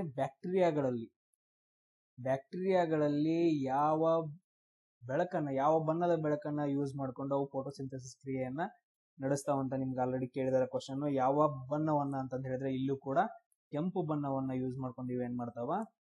ಫೋಟೋಸಿಂಥೆಸಿಸ್ ಕ್ರಿಯೆಯನ್ನ ನಡೆಸ್ತಾವ. ಆಮೇಲೆ ಇನ್ನೊಂದು ಕ್ವಶನ್ ಕೇಳಿದಾರ ನಿಮ್ಗೆ, ಎಲೆಯಲ್ಲಿ ಕಂಡು ಬರುವ ಅಂದ್ರೆ ಕ್ಲೋರೋಫಿಲ್ ನಲ್ಲಿ ಕಂಡು ಬರುವ ಮೂಲ ವಸ್ತು ಯಾವುದು ಅಂತ ಕೇಳಿದ್ರು. ಕ್ಲೋರೋಫಿಲ್ ನಲ್ಲಿ ಕಂಡು ಬರುವ ಅತಿ ಹೆಚ್ಚಾಗಿ ಕಂಡು ಬರುವ ಮೂಲ ವಸ್ತು ಯಾವುದು? ಮ್ಯಾಗ್ನೇಷಿಯಂ. ನೆನ್ಪಿಟ್ಕೊಳ್ರಿ, ಮ್ಯಾಗ್ನೇಷಿಯಂ. ಸೊ ಇದೇನಂತಂದ್ ಹೇಳಿದ್ರೆ ಇಷ್ಟು ನಿಮ್ ಕ್ವಶನ್ಸ್ ಗಳನ್ನ ಕೇಳ್ತಾರ. ಆಮೇಲೆ ನೋಡ್ರಿ ನೆಕ್ಸ್ಟ್ ಟಾಪಿಕ್ ಏನಂತಂದ್ ಹೇಳಿದ್ರೆ ಅವೇನಂತಂದ್ ಹೇಳಿದ್ರೆ ಆಟೋಟ್ರೋಪ್ಸ್, ಸ್ವಪೋಷಕಗಳು. ತಮ್ಮ ಆಹಾರವನ್ನ ತಯಾರಿಸ್ಕೊಂಡು ತಾವೇನ್ ಮಾಡ್ತಾವ? ಜೀವನ ನಡೆಸ್ತಾವ. ಆಮೇಲೆ ಇನ್ನೇನ್ ಮಾಡ್ತಾವ ಅಂತಂದ್ ಹೇಳಿದ್ರೆ ಸಮ್ ಎನಿಮಲ್ಸ್ ಕೀಟಹಾರಿ ಸಸ್ಯಗಳು ಅಂತಂದ್ ಹೇಳ್ತೀವಿ. ನಾವು ನೋಡಿರ್ತೀವಿ ಕೀಟಹಾರಿ ಸಸ್ಯಗಳು, ಇನ್ಸೆಕ್ಟಿವೋರಸ್ ಪ್ಲಾಂಟ್ಸ್ ಅಂತ ಹೇಳ್ತೀವಿ. ಇವೇನಂತಂದ್ ಹೇಳಿದ್ರೆ ಇವು ಕೂಡ ಏನ್ ಮಾಡ್ತಾವ ಅಂದ್ರೆ ತಮ್ಮ ಆಹಾರ ತಯಾರಿಸ್ಕೊಳ್ತಿರ್ತಾವ. ಬಟ್ ಆದ್ರೆ ಇಲ್ಲಿ ನೈಟ್ರೋಜನ್ ಅಂಶ ಏನಿರುತ್ತ ಕಡಿಮೆ ಇರುತ್ತ. ಸೊ ಆ ಮಣ್ಣು ನಾವು ಎಲ್ಲಿ ಬೆಳೆದಿರ್ತಾವಲ್ಲ ಆ ಮಣ್ಣಿನಲ್ಲಿ ಏನಿರುತ್ತೆ ಅಂತಂದ್ ಹೇಳಿದ್ರೆ ಈ ಒಂದ್ ಪ್ರದೇಶದ ಬೆಳಿತಿರ್ತಾವ.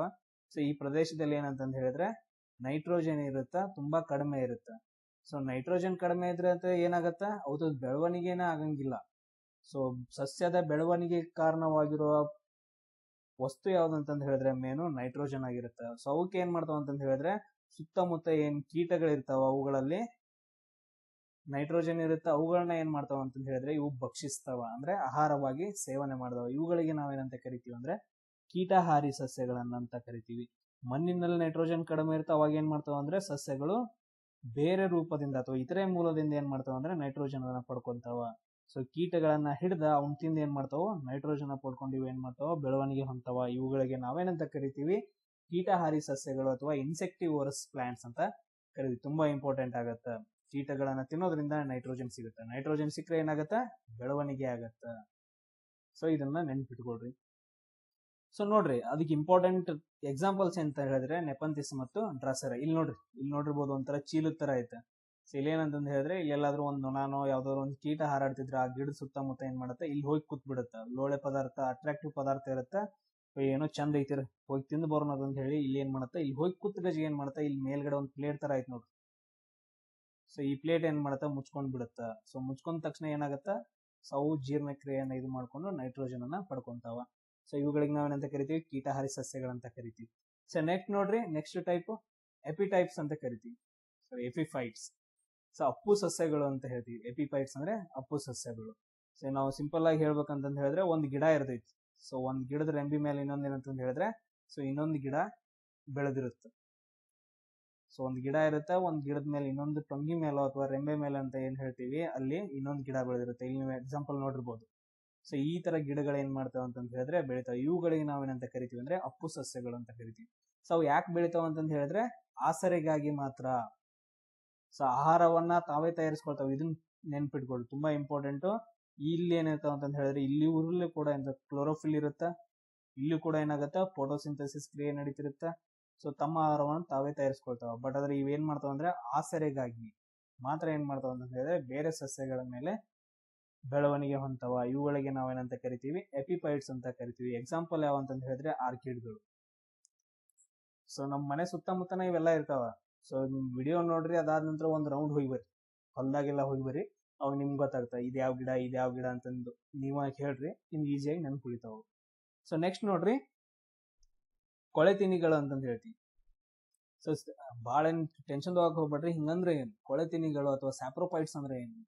ಸೊ ಈಗ ನೀವು ತಿಪ್ಪಿ ನೋಡಿರ್ಬೋದು, ತಿಪ್ಪಾಗ ಎಲ್ಲಾ ತರದ್ದು ಏನಂತಂದ್ ಹೇಳಿದ್ರೆ ಕಸ, ಕಂಟಿ, ಅವ ಇವ ಅಂತಂದ್ ಹೇಳ್ಬಿಟ್ಟು ಪ್ಲಾಸ್ಟಿಕ್ ಅದಿದೆ ಎಲ್ಲ ಹಾಕಿರ್ತೀರಿ. ಸೊ ಅದಾದ ನಂತರ ಇಲ್ಲ ಅಂತಂದ್ ಹೇಳಿದ್ರೆ ಒಂದು ಯಾವ್ದೊಂದು ಕೊಳಚೆ ಗುಂಡಿ ಇರುತ್ತೆ, ಅಲ್ಲಿ ಏನಂತಂದ್ ಹೇಳಿದ್ರೆ ಫುಲ್ ತ್ಯಾಜ್ಯ ವಸ್ತುಗಳನ್ನೆಲ್ಲ ಹಾಕಿರ್ತೀವಿ. ಸೊ ಇವೇನಂತಂದ್ ಹೇಳಿದ್ರೆ ಕೆಲವು ದಿನ ಆದ ನಂತರ ಫುಲ್ ಮಣ್ಣಾಗಿ ಕನ್ವರ್ಟ್ ಆಗುತ್ತೆ. ಸೊ ನಾವು ಹಳ್ಳಿ ಕಡೆ ಏನ್ ಹೇಳ್ತಾ ಅಂದ್ರೆ ರೈತರು ಏನ್ ಹೇಳ್ತಾರ ಅಂತ ಹೇಳಿದ್ರೆ ಅದನ್ನ ಗೊಬ್ಬರ ಅಂತ ಹೇಳ್ತೀವಿ, ಖತ ಅಂತ ಹೇಳ್ತೀವಿ. ಗೊಬ್ಬರ ಆಗಿ ಏನಾಗುತ್ತೆ ಅದು ಕನ್ವರ್ಟ್ ಆಗುತ್ತೆ. ಸೊ ಆ ತರ ಇರೋ ಮಟೀರಿಯಲ್ ಅನ್ನ ಏನ್ ಮಾಡ್ತಾವ ಇವು ಫುಲ್ ಸಣ್ಣಾಗಿ ಏನ್ ಮಾಡ್ತಾವ ಅಂತಂದ್ ಹೇಳಿದ್ರೆ ಸಾವಯವ ಪದಾರ್ಥವಾಗಿ, ಸಾವಯವ ಗೊಬ್ಬರ ರಾಶಿಯಾಗಿ ಏನ್ ಮಾಡ್ತಾವ ಅಂದ್ರೆ ಕನ್ವರ್ಟ್ ಮಾಡ್ತಾವ. ಸೊ ಇವು ಯಾವ ಮಾಡ್ತಾವ ಅಂತಂದ್ ಹೇಳಿದ್ರೆ ಶಿಲೀಂಧ್ರಗಳು ಅಂತ ಹೇಳ್ತೀವಿ. ಶಿಲೀಂಧ್ರಗಳು ಮತ್ತು ಬ್ಯಾಕ್ಟೀರಿಯಾಗಳು ಅಂದ್ರೆ ತ್ಯಾಜ್ಯ ವಸ್ತುಗಳಿಂದ ಏನ್ ಮಾಡ್ತಾವ ಅಂತಂದ್ ಹೇಳಿದ್ರೆ ಇವು ಆಹಾರವನ್ನ ಪಡ್ಕೊಂಡು ತಮ್ಮ ಜೀವನವನ್ನ ನಡೆಸ್ತಾವ. ಸೊ ಅವುಗಳಲ್ಲಿ ವಿಘಟನೆಯಾಗದ ವಸ್ತುಗಳನ್ನ ಏನ್ ಮಾಡ್ತಾವ ಅಂತಂದ್ ಹೇಳಿದ್ರೆ ವಿಘಟನೆಗೆ ಒಳಪಡಿಸಿ ಗೊಬ್ಬರವನ್ನ ತಯಾರು ಮಾಡ್ತಾವ. ಇವುಗಳಿಗೆ ನಾವೇನಂತ ಕರಿತೀವಿ ಕೊಳೆ ತಿನಿಗಳು ಅಥವಾ ಸ್ಯಾಪ್ರೋಪೈಟ್ಸ್ ಅಂತ ಕರಿತೀವಿ. ಸಾವಯವ ವಸ್ತುಗಳಿಂದ ಪೋಷಣೆ ಪಡಿತಾವ. ನೀವು ನೋಡ್ರಿ, ಆಟೋಟ್ರೋಪ್ಸ್ ಅಂತ ಹೇಳಿದಾಗ ತಮ್ಮ ಆಹಾರ ತಾವೇ ತಿಳಿಸ್ಕೊಂಡು, ಕೀಟಹಾರಿ ಸಸ್ಯಗಳಂತ ಹೇಳಿದಾಗ ಕೀಟಗಳನ್ನ ತಿಂದ್ಬಿಟ್ಟು ಏನ್ ಮಾಡ್ತಾವ ಜೀವನ ನಡೆಸ್ತಾವ. ಆಮೇಲೆ ಇನ್ನೊಂದ್ ಏನ್ ಹೇಳ್ತಾ ಹೇಳ್ತೀವಿ ಎಪಿಪೈಟ್ಸ್ ಅಂತ ಹೇಳಿದ್ವಿ, ಅಪ್ಪು ಸಸ್ಯಗಳು ಬೇರೆ ಗಿಡದ ಮೇಲೆ ಬೆಳಿತಾವ, ಬಟ್ ಅದು ತಮ್ಮ ಆಹಾರವನ್ನು ತಾವೇ ತಯಾರಿಸ್ತಾವ. ಬಟ್ ಅದಕ್ಕೆ ಕೊಳೆ ತಿನಿಗಳು ಸಾವಯವ ವಸ್ತುಗಳಿಂದ ಏನ್ ಮಾಡ್ತಾವ ಪೋಷಣೆ ಪಡ್ಕೊಂಡು, ಸೊ ಅವುಗಳನ್ನ ಏನ್ ಮಾಡ್ತಾವ ವಿಘಟನೆಗೆ ಒಳಪಡಿಸ್ತಾವ. ಅಂದ್ರೆ ಕೊಳೆಯುವಂಗ್ ಮಾಡ್ತಾವ. ಕೊಳೆತು ಏನಾಗತ್ತ ಅದು ಗೊಬ್ಬರವಾಗಿ ಕನ್ವರ್ಟ್ ಆಗತ್ತ. ಶಿಲೀಂಧ್ರಗಳು ಮತ್ತು ಬ್ಯಾಕ್ಟೀರಿಯಾಗಳು ಅಂತ ಹೇಳ್ತೀವಿ. ಸೊ ಇನ್ ನೋಡ್ರಿ ಪರಾವಲಂಬಿಗಳು ತುಂಬಾ ಇಂಪಾರ್ಟೆಂಟ್ ಆಗತ್ತ. ಪರಾವಲಂಬಿಗಳಂದ್ರೆ ಏನು? ಸೊ ಏನಂತಂದ್ ಹೇಳಿದ್ರೆ ಪೋಷಕ ಜೀವಿ ಅಂದ್ರ, ಸೊ ಸಿಂಪಲ್ ಆಗಿ ನೆನ್ಪಿಟ್ಕೊಡ್ರಿ ಮನುಷ್ಯ. ಸೊ ಮನುಷ್ಯನ್ ಏನು ಅಂತಂದ್ ಹೇಳಿದ್ರೆ ಮನುಷ್ಯನ ದೇಹದ ಒಳಗಡೆ ಏನು ಮಾಡ್ತಾವ ಅಂತಂದ್ರೆ ಹೇಳಿದ್ರೆ ಈ ಕೀಟಗಳು ಬೆಳವಣಿಗೆ ಹೊಂತಾವ. ಈ ಮನುಷ್ಯನ ಒಳಗಿರ್ತಾವ. ಪೋಷಕ ಜೀವಿಯಿಂದ ಏನ್ ಮಾಡ್ತಾವ ಅಂದ್ರೆ ಆಶ್ರಯ ಮತ್ತ ಆಹಾರವನ್ನ ಪಡ್ಕೊಂತಾವ. ಹೊಟ್ಟಾಗಿ ಸಿಂಪಲ್ ಆಗಿ ನೋಡ್ಕೊಡ್ರಿ, ಜಠರ ಒಳಗಡೆ ಇರ್ತಾವ ಅಂತ ಅನ್ಕೊಡ್ರಿ, ಅಥವಾ ಎಲ್ಲೋ ಇರ್ತಾವ ಅಂತ ಅನ್ಕೊಡ್ರಿ. ಮನುಷ್ಯನ ದೇಹದ ಒಳಗಡೆ ಇರ್ತಾವ. ಪೋಷಕ ಜೀವಿಯಿಂದ ಆಶ್ರಯ ಮತ್ತು ಆಹಾರವನ್ನ ಎರಡೂ ಪಡ್ಕೊಂತಾವ. ಆಮೇಲೆ ಏನ್ ಮಾಡ್ತಾವ ತೊಂದರೆ ಕೊಡ್ತಾವ. ಅಂದ್ರೆ ಮನುಷ್ಯ ಅಂತ ಬಂದಾಗ ರೋಗಗಳು ಬರ್ತಾವ ಈ ಜೀವಿಗಳಿಂದ. ಇವುಗಳಿಗೆ ನಾವೇನಂತ ಕರಿತೀವಿ ಪರಾವಲಂಬಿಗಳು ಅಂತ ಕರಿತೀವಿ. ಸೊ ಏನ್ ಪರಾವಲಂಬಿಗಳಂದ್ರೆ ಯಾವ್ಯಾವ ಇರ್ಬೋದು? ಮೇ ಬಿ ನೋಡ್ರಿ, ಫಾರ್ ಎಕ್ಸಾಂಪಲ್ ನೀವು ನೋಡಿದಾಗ ಪರಾವಲಂಬಿಗಳು ಅಂತ ಬಂದಾಗ ಸೊ ಲಾಡಿ ಹುಳ ಅಂತ ಇರ್ಬೋದು, ದುಂಡು ಹುಳ ಇರ್ಬೋದು, ಆಮೇಲೆ ಥ್ರೆಡ್ ವಾರ್ಮ್ ಅಂತ ಇರ್ಬೋದು, ಕೊಕ್ಕೆ ಹುಳ, ಪಿನ್ ವಾರ್ಮ್ ಅಂತ ಹೇಳ್ತೀವಿ. ಸೊ ಇವೇನಂತಂದ್ ಹೇಳಿದ್ರೆ ಪರಾವಲಂಬಿಗಳು. ಸೊ ಮನುಷ್ಯನ ಒಳಗಿಲ್ರಿ ಇದ್ದು ಅಂತಂದ್ ಹೇಳಿದ್ರೆ ಇವು ರೋಗಗಳು ಬರ್ತಾವ. ಇದಕ್ಕಿಂತ ಸಿಂಪಲ್ ಆಗಿ ಹೇಳ್ಬೇಕಂತಂದ್ ಹೇಳಿದ್ರೆ ನೀವು ಪ್ರೈಮರಿ ಇದ್ದಾಗ, 3rd ಸ್ಟ್ಯಾಂಡರ್ಡ್ 4th ಸ್ಟ್ಯಾಂಡರ್ಡ್ ಇದ್ದಾಗ ಹೊಟ್ಯಾಗ ಹುಳ ಆಗ್ಬಾರ್ದಂತ ಹೇಳಿ ಏನ್ ಮಾಡ್ತಿದ್ರು ಅಂದ್ರೆ ಇಂಜೆಕ್ಷನ್ ಕೊಡ್ತಿದ್ರು. ನೆನಪೈತೇನೆ ಎಲ್ಲರಿಗೂ?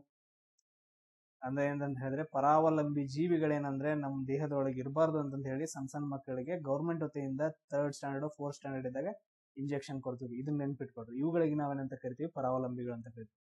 ಆಶ್ರಯವನ್ನು ಪಡ್ಕೊಂತಾವ, ನಮ್ಮಿಂದ ಆಹಾರವನ್ನು ಪಡ್ಕೊಂತಾವ, ಅದಾದ ನಂತರ ನೆಕ್ಸ್ಟ್ ತೊಂದರೆ ಒಳಪಡಿಸ್ತಾವ. ಇವೇನಂದ್ರೆ ಪರಾವಲಂಬಿಗಳು. ಆಮೇಲೆ ಇನ್ನೊಂದೇನಂತಂದ್ ಹೇಳಿದ್ರೆ ಮ್ಯೂಚುವಲಿಸಮ್, ಸಹಜೀವನ. ಸೊ ಕೂಡು ಜೀವನ ಅಂತ ಹೇಳ್ತೀವಿ. ಜಾಯಿಂಟ್ ಆಗಿ ಬದುಕ್ತಾವ, ಜಾಯಿಂಟ್ ಫ್ಯಾಮಿಲಿ ಆಗಿ ಬದುಕ್ತಾವ, ಸಿಂಬೋಯಿಸಿಸ್ ಆಗಿ ಬದುಕ್ತಾವ. ಸೊ ಯಾವ ಅಂತ ನೋಡ್ಕೊಂಡು ಹೋಗೋಣ. ಈಗ ಫಾರ್ ಎಕ್ಸಾಂಪಲ್ ನೋಡ್ರಿ, ಮಾನವ ಆಮೇಲೆ ಬ್ಯಾಕ್ಟೀರಿಯಾ. ಸೊ ಇವೇನ್ ಮಾಡ್ತಾವ ಅಂತಂದ್ ಹೇಳಿದ್ರೆ ಎರಡು ಸಹಯೋಗದಿಂದ ಅಂದ್ರೆ ಸಹಜೀವನ ನಡೆಸ್ತಾವ. ಮ್ಯೂಚುವಲಿಸಮ್, ಕೂಡು ಜೀವನ ನಡೆಸ್ತಾವ. ಹೆಂಗ್ ನಡೆಸ್ತಾವ, ಯಾಕೆ ನಡೆಸ್ತಾವ?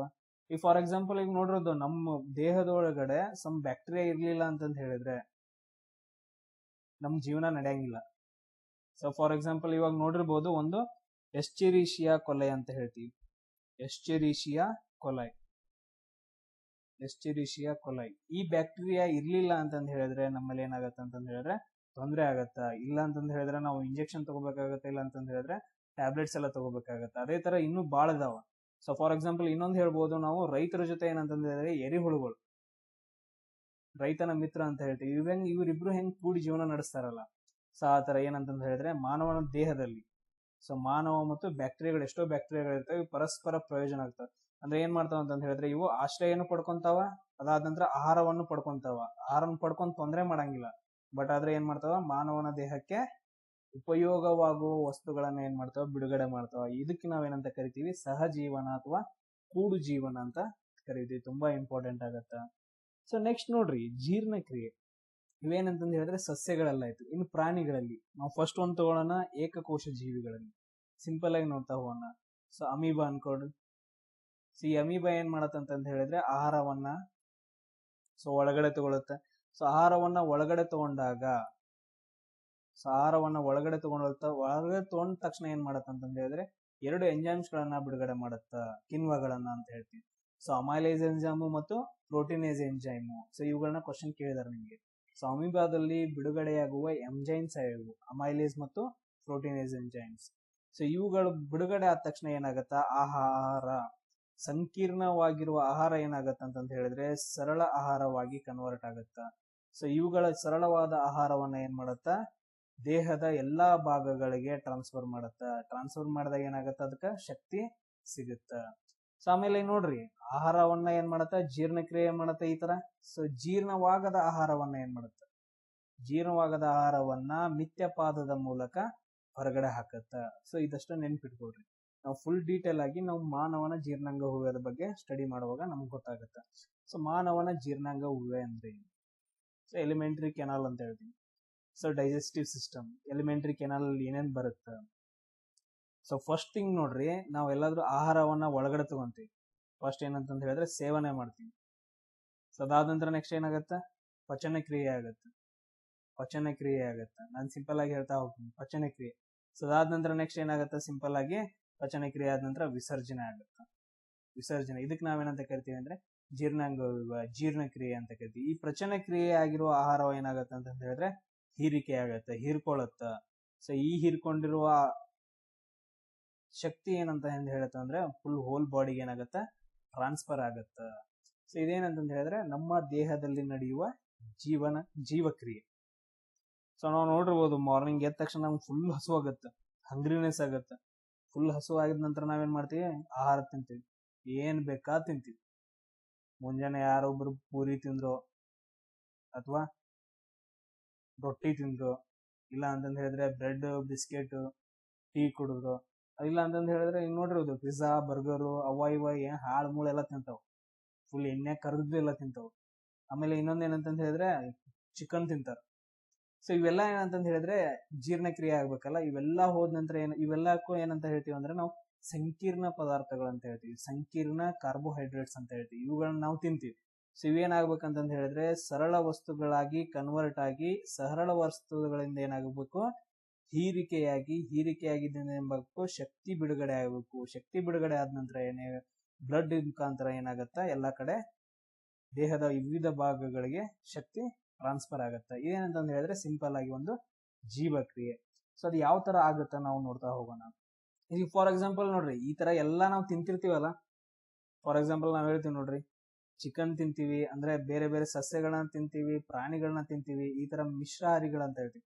ಅಂದ್ರೆ ಎಲ್ಲಾ ತರಹದ ಆಹಾರವನ್ನ ತಿನ್ನೋದ್ರಿಂದ ನಮ್ಮ ಮಾನವನನ್ನ ಏನಂತ ಕರಿತೀವಿ ಅಂದ್ರೆ ಓಮ್ನಿವೋರಸ್ ಅಂತ ಕರಿತೀವಿ. ಇದೊಂದು ನೆನ್ಪಿಟ್ಕೊಳ್ಳಿ, ಇದು ಕ್ವಶನ್ ಕೇಳಿದಾನ.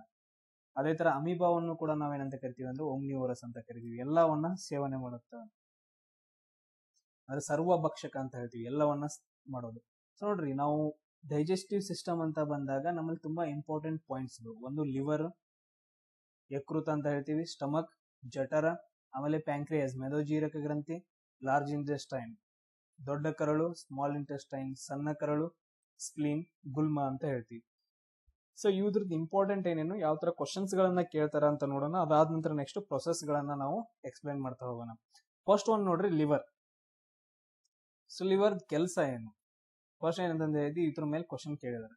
ಸೊ ಲಿವರ್ ಅಂತ ಬಂದಾಗ ಫಸ್ಟ್ ಥಿಂಗ್ ಏನಂತಂದ್ ಹೇಳಿದ್ರೆ ಲಿವರ್ ಬೈಲ್ ಜ್ಯೂಸ್ ಅನ್ನ ಏನ್ ಮಾಡತ್ತ, ಬಿಡುಗಡೆ ಮಾಡತ್ತ, ಸ್ರವಿಸುತ್ತ. ಬೈಲ್ ಜ್ಯೂಸ್ ಅಂತ ಹೇಳ್ತೀವಿ.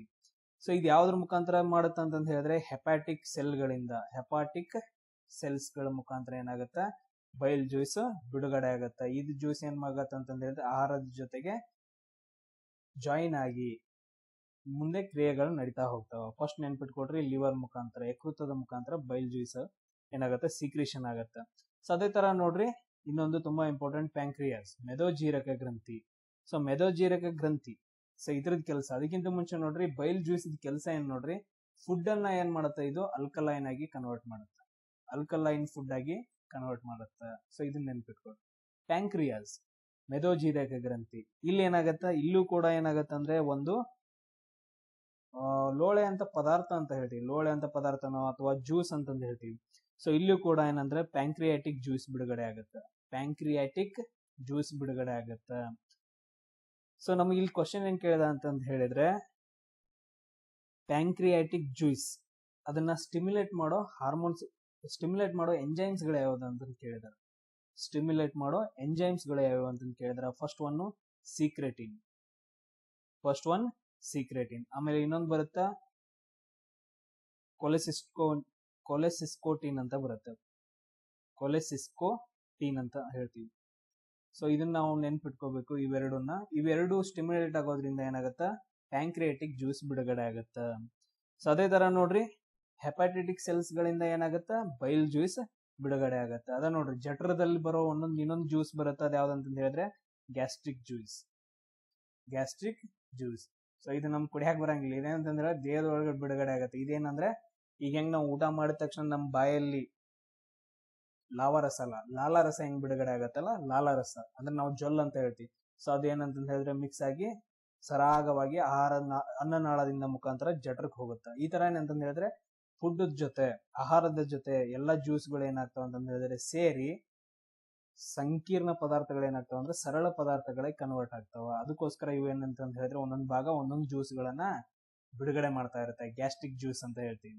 ಸೊ ಈ ಗ್ಯಾಸ್ಟ್ರಿಕ್ ಜ್ಯೂಸ್ ಗಳನ್ನ ಸ್ಟಿಮ್ಯುಲೇಟ್ ಮಾಡೋದು ಯಾವುದು, ಗ್ಯಾಸ್ಟ್ರಿನ್ ಎಂಜೈಮ್ ಅಂತ ಹೇಳ್ತೀವಿ. ಇವುಗಳನ್ನ ನಿಮ್ ಕ್ವಶನ್ ಕೇಳಿದಾರೆ, ತುಂಬಾ ಇಂಪಾರ್ಟೆಂಟ್.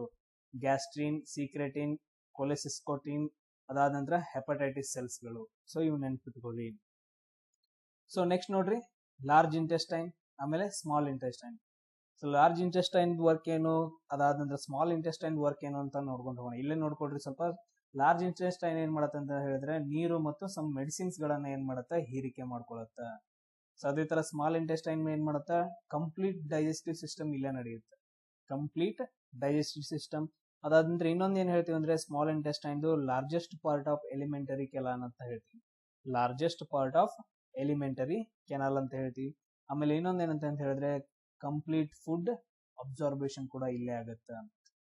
ಸಣ್ಣ ಸಣ್ಣ ಆಹಾರದ ಕಣಗಳೆನ ಎಲ್ಲಾ ಪಾರ್ಟ್ಸ್ ಗಳಿಂದ ಕೆಳಗಡೆ ಬಂದಿರುತ್ತ ಸಣ್ಣ ಕರಳು ಏನ್ ಮಾಡತ್ತ, ಸೊ ಈ ಎಲ್ಲಾ ಆಹಾರ ಪದಾರ್ಥದ ಕಣಗಳನ್ನ ಏನ್ ಮಾಡತ್ತ, ಹೀರ್ಕೊಳತ್ತ. ಇದು ನಮ್ಗೆ ತುಂಬಾ ಇಂಪಾರ್ಟೆಂಟ್ ಆಗತ್ತ.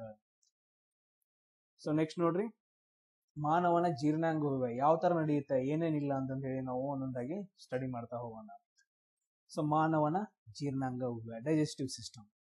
ಸೊ ಮೇನ್ ಇಂಪಾರ್ಟೆಂಟ್ ಪಾರ್ಟ್ಸ್ ಗಳು ಯಾವ ನೋಡ್ರಿ. ಫಸ್ಟ್ ಇಂಪಾರ್ಟೆಂಟ್ ಏನಂತ ಹೇಳಿದ್ರೆ ಬಾಯಿ, ಆಮೇಲೆ ಏನಂತ ಹೇಳಿದ್ರೆ ಲಾಲಾರಸ ಗ್ರಂಥಿ ಅಂತ ಹೇಳ್ತೀವಿ, ಲಾಲಾರಸ ಗ್ರಂಥಿ. ಇದ್ರ ಮುಖಾಂತರ ಏನಾಗತ್ತ, ಲಾಲಾರಸ ಬಿಡುಗಡೆ ಆಗತ್ತ. ಸೊ ಆಮೇಲೆ ಏನಂತ ಹೇಳಿದ್ರೆ ಅನ್ನನಾಳ ತುಂಬಾ ಇಂಪಾರ್ಟೆಂಟ್ ಆಗತ್ತ. ಆಮೇಲೆ ಉದರ, ಜಠರ ಅಂತ ಹೇಳ್ತೀವಿ. ಆಮೇಲೆ ಮೆದೋಜೀರಕ ಗ್ರಂಥಿ ಇಲ್ಲಿದೆ ಅಂತ ಹೇಳ್ತೀವಿ. ಅದಾದ ನಂತರ ಪಿತ್ತಕೋಶ, ಲಿವರ್. ಆಮೇಲೆ ನೆಕ್ಸ್ಟ್ ನೋಡ್ರಿ ಮೇಲೆ ದೊಡ್ಡ ಕರಳು, ಆಮೇಲೆ ಸಣ್ಣ ಕರಳು, ಆಮೇಲೆ ಗುದದ್ವಾರ. ಸೊ ಜೀರ್ಣವಾಗದ ಆಹಾರ ಏನಾಗತ್ತ, ಗುದದ್ವಾರದ ಮುಖಾಂತರ ಹೊರಗಡೆ ಹೋಗುತ್ತಾ. ಇಷ್ಟೇನಂತ ಹೇಳಿದ್ರೆ ಪಾರ್ಟ್ ಗಳನ್ನ ನೆನ್ಪಿಟ್ಕೊಡ್ರಿ. ಸೊ ನೋಡ್ರಿ ಮಾನವನ ಜೀರ್ಣಾಂಗ. ಫಸ್ಟ್ ಒನ್ ನೋಡ್ರಿ, ನಾವು ಬಾಯಿಯಿಂದ ಏನ್ ಮಾಡ್ತೀವಿ ಅಂತ ಹೇಳಿದ್ರೆ ಆಹಾರವನ್ನ ಏನ್ ಮಾಡ್ತೀವಿ, ಸೇವನೆ ಮಾಡ್ತೀವಿ, ಆಹಾರವನ್ನ ಸೇವನೆ ಮಾಡ್ತೀವಿ. ಸೊ ಇದನ್ನ ಏನ್ ಮಾಡ್ತೀವಿ ಅಂತ ಹೇಳಿದ್ರೆ ನಾಲಿಗೆ ಮತ್ತು ಹಲ್ಲಿನ ಮುಖಾಂತರ ಫುಲ್ ಅಗಿತೀವಿ, ಅಂದ್ರೆ ಫುಲ್ ಕಚ್ ಫುಲ್ ತಿಂತೀವಿ, ಅದನ್ನ ಅಂದ್ರೆ ಸಣ್ಣ ಮಾಡ್ತೀವಿ. ಸೊ ಇದನ್ನ ಸಣ್ಣ ಮಾಡಿ ಏನ್ ಮಾಡ್ತೀವಿ ಅಂತ ಹೇಳಿದ್ರೆ ಅದ್ರ ಜೊತೆಗೆ ಏನಾಗತ್ತ, ಲಾಲಾರಸ ಏನಾಗತ್ತ, ಮಿಕ್ಸ್ ಆಗತ್ತ. ಸೊ ಈ ತರ ಲಾಲಾರಸ ಮಿಕ್ಸ್ ಆಗೋದ್ರಿಂದ ಅದನ್ನ ನಾವ್ ಏನಂತ ಕರಿತೀವಿ ಅಂದ್ರೆ ಬೋಲಸ್ ಅಂತ ಕರಿತೀವಿ. ನಾವು ತಗೊಂಡಿರೋ ಆಹಾರ ಮತ್ತು ಲಾಲಾರಸ ಮಿಕ್ಸ್ ಆಗಿರುತ್ತಲ್ಲ, ಇವೆರಡೂ ಸೇರಿ ಏನಾಗತ್ತ ಅಂತ ಹೇಳಿದ್ರೆ ಅದನ್ನ ನಾವೇನಂತ ಕರಿತೀವಿ, ಬೋಲಸ್ ಅಂತ ಕರಿತೀವಿ. ಸೊ ಬೋಲಸ್ ತುಂಬಾ ಇಂಪಾರ್ಟೆಂಟ್ ಆಗತ್ತ. ಸೊ ನಾವು ಆಹಾರವನ್ನ ಬಾಯಿಂದ ತಗೊಂಡು ಹಲ್ಲು ಮತ್ತು ನಾಲಿಗೆಯಿಂದ ಅದನ್ನ ಜಗ್ಗಿದ ಏನ್ ಮಾಡ್ತೀವಿ ಅಂತ ಹೇಳಿದ್ರೆ ಸಣ್ಣ ಮಾಡ್ತೀವಿ. ಇದ್ರ ಮುಖಾಂತರ ಏನಾಗತ್ತ, ಲಾಲಾರಸ ಅದ್ರ ಜೊತೆ ಮಿಶ್ರಣ ಆಗತ್ತ. ಇದಕ್ ನಾವೇನಂತ ಕರಿತೀವಿ, ಬೋಲಸ್ ಅಂತ ಕರಿತೀವಿ. ಸೊ ನಮ್ಗೆ ಇದೇ ಕ್ವಶನ್ ಕೇಳ್ತಾರ, ಬೋಲಸ್ ಅಂದ್ರೆ ಏನು, ಆಹಾರ ಮತ್ತು ಲಾಲಾರಸ. ಸೊ ಇಲ್ಲಿ ನೋಡ್ರಿ, ಈ ಲಾಲಾರಸದಲ್ಲಿ ಒಂದು ಎಂಜೈಮ್ ಐತೆ, ಅಮೈಲೇಸ್ ಅಂತ ಹೇಳ್ತೀವಿ, ತುಂಬಾ ಇಂಪಾರ್ಟೆಂಟ್ ಅಮೈಲೇಸ್. ಸೊ ಇದ್ರದ್ ಕೆಲಸ ಏನು? ಸೊ ಇದಕ್ ನಾವ್ ಇನ್ನೊಂದು ಹೇಳ್ತೀವಿ ಅಂತ ಹೇಳಿದ್ರೆ ಸಲೈವರಿ ಅಮೈಲೇಸ್ ಅಂತ ಹೇಳ್ತೀವಿ, ಸಲೈವರಿ ಅಮೈಲೇಸ್ ಅಥವಾ ಅಮೈಲೇಸ್. ಸೊ ಇದ್ರದ್ ಕೆಲಸ ಏನಂತ ಹೇಳಿದ್ರೆ ನಮ್ಮ ಆಹಾರವನ್ನ, ಪಿಷ್ಟವನ್ನ ಏನ್ ಮಾಡತ್ತ ಅಂತ ಹೇಳಿದ್ರೆ ಮಾಲ್ಟೋಸ್ ಆಗಿ ಕನ್ವರ್ಟ್ ಮಾಡುತ್ತ, ಪಿಷ್ಟವನ್ನ ಏನ್ ಮಾಡುತ್ತ, ಮಾಲ್ಟೋಸ್ ಆಗಿ ಕನ್ವರ್ಟ್ ಮಾಡುತ್ತೆ. ಅದೇ ತರ ನೋಡ್ರಿ, ಲಾಲಾರಸದಲ್ಲಿ ಯಾವ ಯಾವ ವಸ್ತುಗಳು ಕಂಡು ಬರ್ತಾವ ಅಥವಾ ಯಾವ ಯಾವ ಎಲಿಮೆಂಟ್ಸ್ ಗಳು ಕಂಡು ಬರ್ತಾವ ಅಂತ ನಮ್ಗೆ ತುಂಬಾ ಇಂಪಾರ್ಟೆಂಟ್ ಆಗುತ್ತೆ.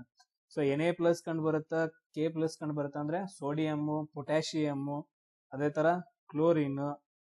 ಸೊ ಅದೇ ತರ ನೋಡ್ರಿ, ಲೈಸೋಸೈಮ್ ಕಂಡು ಬರುತ್ತೆ, ಲೈಸೋಸೈಮ್, ಆಮೇಲೆ ಸಲೈವರಿ ಅಮೈಲೇಸ್ ಕಂಡು ಬರುತ್ತೆ.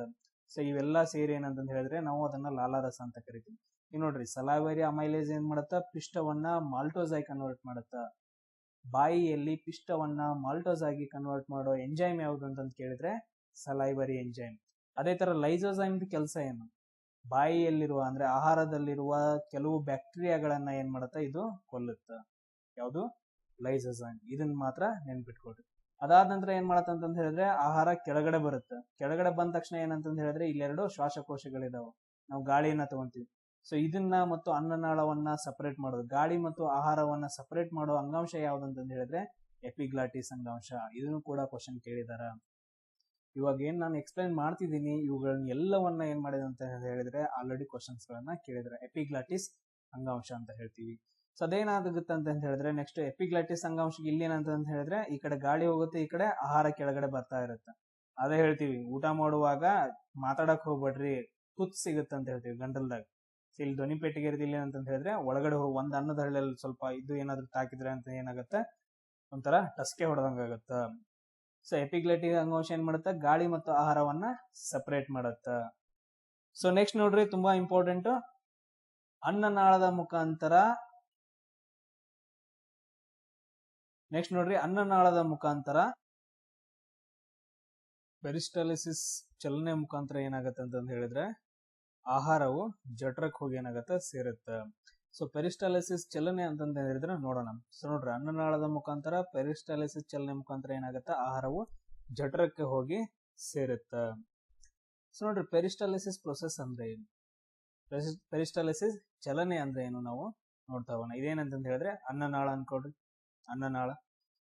ಸೊ ಇಲ್ಲಿ ಏನಂತ ಹೇಳಿದ್ರೆ ನಾವು ಆಹಾರವನ್ನ ಏನ್ ಮಾಡ್ತೀವಿ, ಬಾಯಿಯಿಂದ ಸೇವನೆ ಮಾಡ್ತೀವಿ. ಇದೇನಂತ ಹೇಳಿದ್ರೆ ಅನ್ನನಾಳದ ಮುಖಾಂತರ ಜಠರಕ್ಕೆ ಹೋಗಿ ತಲುಪುತ್ತ. ಸೊ ಇಲ್ಲಿ ನೋಡ್ರಿ, ಇಲ್ಲಿ ಏನಂತ ಹೇಳಿದ್ರೆ ಅನ್ನನಾಳದಲ್ಲಿ ಸಂಕುಚನ ಮತ್ತು ವಿಕಸನ, ಸಂಕುಚನ ಮತ್ತು ವಿಕಸನ ಅನ್ನೋ ಎರಡು ಪ್ರೊಸೆಸ್ ನಡೆಯುತ್ತ. ಸೊ ಇವೆರಡು ಅಂತ ಹೇಳಿದ್ರೆ ಒಂದು ಹಿಗ್ಗೋದು, ಇನ್ನೊಂದು ಕುಗ್ಗೋದು ಅಂತ ಹೇಳ್ತೀವಿ. ಹಿಗ್ಗೋದು ಮತ್ತು ಕುಗ್ಗೋದು. ಸೊ ಹಿಗ್ಗೋದಾಯ್ತು ಅಂತ ಹೇಳಿದ್ರೆ ಇದ್ರ ಸೈಜ್ ಏನಾಗುತ್ತೆ, ಸ್ವಲ್ಪ ದೊಡ್ಡದಾಗತ್ತ. ಕುಗ್ಗೋದಂತ ಹೇಳಿದ್ರೆ ಇದ್ರ ಸೈಜ್ ಸಣ್ಣದಾಗತ್ತ. ಸಂಕುಚನ ಮತ್ತು ವಿಕಸನದಿಂದ ಏನಾಗತ್ತೆ ಅಂತ ಹೇಳಿದ್ರೆ ಆಹಾರ ಸ್ಟೆಪ್ ಬೈ ಸ್ಟೆಪ್ ಏನಾಗತ್ತ, ಜಠರಕ್ಕೆ ಹೋಗಿ ಸೇರುತ್ತೆ. ಇದನ್ನ ನಾವ್ ಏನಂತ ಕರಿತೀವಿ ಅಂತ ಹೇಳಿದ್ರೆ ಪೆರಿಸ್ಟಾಲಿಸಿಸ್ ಚಲನೆ ಅಂತ ಕರಿತೀವಿ. ಪೆರಿಸ್ಟಾಲಿಸಿಸ್ ಚಲನೆ. ಅನ್ನನಾಳದಿಂದ ಆಹಾರ ಏನಾಗುತ್ತೆ, ಜಠರಕ್ಕೆ ಬಂದು ಸೇರುತ್ತೆ. ಸೊ ಜಠರಕ್ಕೆ ಬಂದು ಸೇರಿದಂದ್ರೆ ನೆಕ್ಸ್ಟ್ ಏನೇನಾಗುತ್ತೆ ಅಂತ ನಾವು ನೋಡೋಣ. ನೋಡ್ರಿ, ಜಠರಕ್ಕೆ ಬಂದು ಸೇರಿದಂದ್ರೆ ಏನಂತ ಹೇಳಿದ್ರೆ ಜಠರ ರಸ ಬಿಡುಗಡೆ ಆಗುತ್ತೆ, ಜ್ಯೂಸ್ ಅಂತ ಹೇಳ್ತೀವಿ, ಗ್ಯಾಸ್ಟ್ರಿಕ್ ಜ್ಯೂಸ್. ಅದಾದ ನಂತರ ನೆಕ್ಸ್ಟ್ ಸಣ್ಣ ಕರಳುಗಳಲ್ಲಿ ಏನಾಗುತ್ತೆ ಅಂತ ಹೇಳಿದ್ರೆ ಕರಳು ರಸ. ಅದೇ ತರ ಏನಾಗುತ್ತೆ ಅಂತ ಹೇಳಿದ್ರೆ ಲಿವರ್ ಇಂದ ಪಿತ್ತಕೋಶದ ರಸ ಏನಾಗುತ್ತೆ ಅಂದ್ರೆ ಬಿಡುಗಡೆ ಆಗುತ್ತೆ. ಇಲ್ಲಿ ನೋಡ್ರಿ, ಜಠರದಲ್ಲಿ ಆಹಾರ ಎಷ್ಟೊತ್ತು ಇರುತ್ತೆ ಅಂತ ಹೇಳಿದ್ರೆ 4 ರಿಂದ 5 ಅವರ್ ಏನಿರುತ್ತೆ ಅಂದ್ರೆ ಜಠರದಲ್ಲಿ ಇರುತ್ತೆ, ಅಂದ್ರೆ ವೇಟ್ ಮಾಡ್ತಿರುತ್ತೆ. ಅಂತ ಹೇಳಿದ್ರೆ ಜೀರ್ಣಕ್ರಿಯೆ ಆಗೋವರೆಗೂ ವೇಟ್ ಮಾಡ್ತಾ ಇರುತ್ತೆ. ಬಟ್ ಆದ್ರೆ ಅದಕ್ಕಿಂತ ಮುಂಚೆ ನೋಡ್ರಿ, ಸೊ ಜಠರದಲ್ಲಿ ಯಾವ ಯಾವ ಕೋಶಗಳಿರ್ತಾವ, ಯಾವ ಯಾವ ಸೆಲ್ಸ್ ಇರ್ತಾವ ಅಂತ ಹೇಳಿ ಫಸ್ಟ್ ಒಂದು ನೋಡ್ರಿ, ಗ್ಲೂಕೋಸ್ ನೆಕ್ ಸೆಲ್ಸ್ ಇರ್ತಾರೆ. ಗ್ಲೂಕೋಸ್ ನೆಕ್ ಸೆಲ್ಸ್ ತುಂಬಾ ಇಂಪಾರ್ಟೆಂಟ್ ಆಗುತ್ತೆ. ಗ್ಲೂಕೋಸ್ ನೆಕ್ ಸೆಲ್ಸ್ ಯಾಕಂತಂದು ಹೇಳಿದ್ರೆ ಇಲ್ಲಿ ಲೋಳೆ ಅಂತ ಪದಾರ್ಥ ಅಂದ್ರೆ ಗ್ಯಾಸ್ಟ್ರಿಕ್ ಜ್ಯೂಸ್ ಬಿಡುಗಡೆ ಆಗುತ್ತೆ. ಹೆಪಾಟಿಕ್ ಸೆಲ್ಸ್ ಇಲ್ಲೇ ಕಾಣ್ಬೋದು. ಅದಾದ ನಂತರ ನೋಡ್ರಿ ನೆಕ್ಸ್ಟ್ ಗ್ಲೂಕೋಸ್ ನೆಕ್ ಸೆಲ್ಸ್. ಅದಾದ ನಂತರ ತುಂಬಾ ಇಂಪಾರ್ಟೆಂಟ್ ಪ್ರಧಾನ ಜೀವಕೋಶ ಅಂತ ಹೇಳ್ತೀವಿ ಅಥವಾ ಚೀಫ್ ಸೆಲ್ಸ್ ಅಂತ ಹೇಳ್ತೀವಿ. ಸೊ ಇವುಗಳ ಮುಖಾಂತರ ಏನಾಗುತ್ತೆ ಅಂತ ಹೇಳಿದ್ರೆ ಪೆಪ್ಸಿನೋಜನ್ ಏನಾಗುತ್ತೆ, ಬಿಡುಗಡೆ ಆಗುತ್ತೆ. ಪೆಪ್ಸಿನೋಜನ್ ತುಂಬಾ ಇಂಪಾರ್ಟೆಂಟ್ ಆಗುತ್ತೆ. ಪೆಪ್ಸಿನೋಜನ್ ಯಾವುದ್ರ ಮುಖಾಂತರ, ಚೀಫ್ ಸೆಲ್ಸ್ ಮುಖಾಂತರ, ಪ್ರಧಾನ ಜೀವಕೋಶ ಅಂತ ಹೇಳ್ತೀವಿ.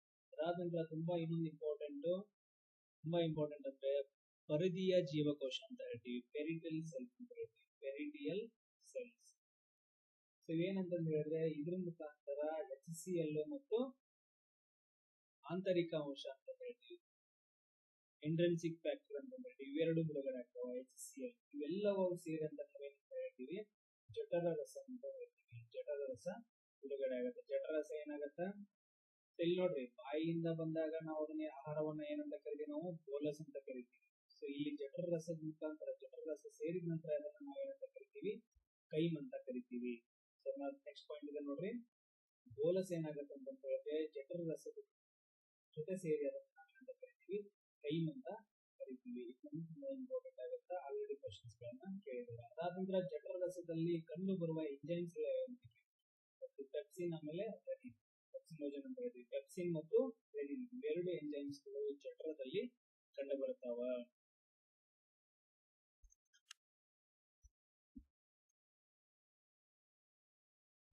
ಸೊ ತುಂಬಾ ಇಂಪಾರ್ಟೆಂಟ್, ಪೆಪ್ಸಿನ್ ಮತ್ತು ರೆನಿನ್. ಸೊ ಇವೆರಡು ಎಂಜೈಮ್ಸ್ ಗಳು ಕಂಡು ಬರ್ತಾವ. ಬೋಲಸ್ ಅನ್ನ ಜಠರ ರಸದ ಸೇರಿದಾಗ ಅದನ್ನ ನಾವೇನಂತ ಕರಿತೀವಿ, ಕೈಮ್ ಅಂತ ಕರಿತೀವಿ. ಸೊ ಇಲ್ಲಿ ನೋಡ್ರಿ, ಇಲ್ಲಿ ತುಂಬಾ ಇಂಪಾರ್ಟೆಂಟ್ ಅಂತಂದ ಹೇಳಿದ್ರೆ ಇಲ್ಲಿ ಏನೇನಾಗುತ್ತ, ಪೆಪ್ಸಿನ್ ಮತ್ತು ರೆನಿನ್ ಗಳ ಮುಖಾಂತರ ಏನಾಗುತ್ತ, ಪ್ರೋಟೀನ್ಗಳು ಪಾಲಿಪೆಪ್ಟೈಡ್ ಗಳಾಗಿ ಕನ್ವರ್ಟ್ ಆಗ್ತಾವ. ಸೊ ಏನೇನಾಗ್ತಾವ ಒಂದೊಂದಾಗಿ ನಾವು ನೋಡ್ತಾ ಹೋಗೋಣ. ಸೊ ಫಸ್ಟ್ ಒಂದ್ ನೋಡ್ರಿ, ಪೆಪ್ಸಿನ್ ಮುಖಾಂತರ ಏನಾಗತ್ತ.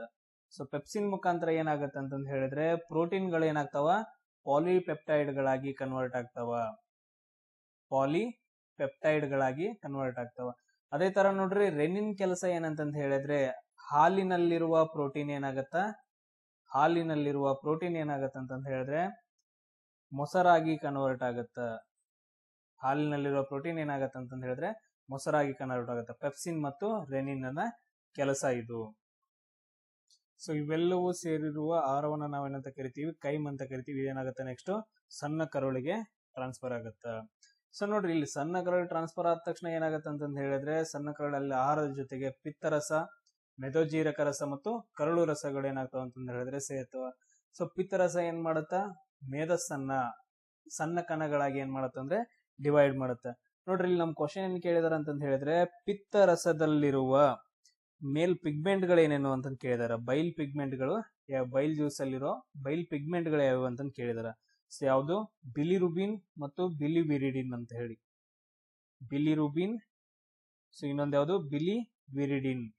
ಸೊ ಇವೆರಡನ್ನಂತಂದ ಹೇಳಿದ್ರೆ ಪಿತ್ತರಸದಲ್ಲಿರುವ ಬೈಲ್ ಪಿಗ್ಮೆಂಟ್ ಗಳಿರ್ತಾವ. ಸೊ ಇವೇನ್ ಮಾಡ್ತಾವ ಅಂತಂದ ಹೇಳಿದ್ರೆ ಬೈಲ್ ಲವಣಗಳನ್ನ, ಆಮೇಲೆ ಕೊಲೆಸ್ಟ್ರಾಲ್, ಆಮೇಲೆ ಫಾಸ್ಫೋಲಿಪಿಡ್ ಗಳನ್ನ ಏನ್ ಮಾಡ್ತಾವ ಅಂತಂದ ಹೇಳಿದ್ರೆ ಹೊಂದಿರ್ತಾವ. ಇವು ಮೇಧಸ್ಸನ್ನ ಏನ್ ಮಾಡ್ತಾವ ಅಂದ್ರೆ ಸಣ್ಣ ಸಣ್ಣ ಕಣಗಳಾಗಿ ಕನ್ವರ್ಟ್ ಮಾಡ್ತಾವ.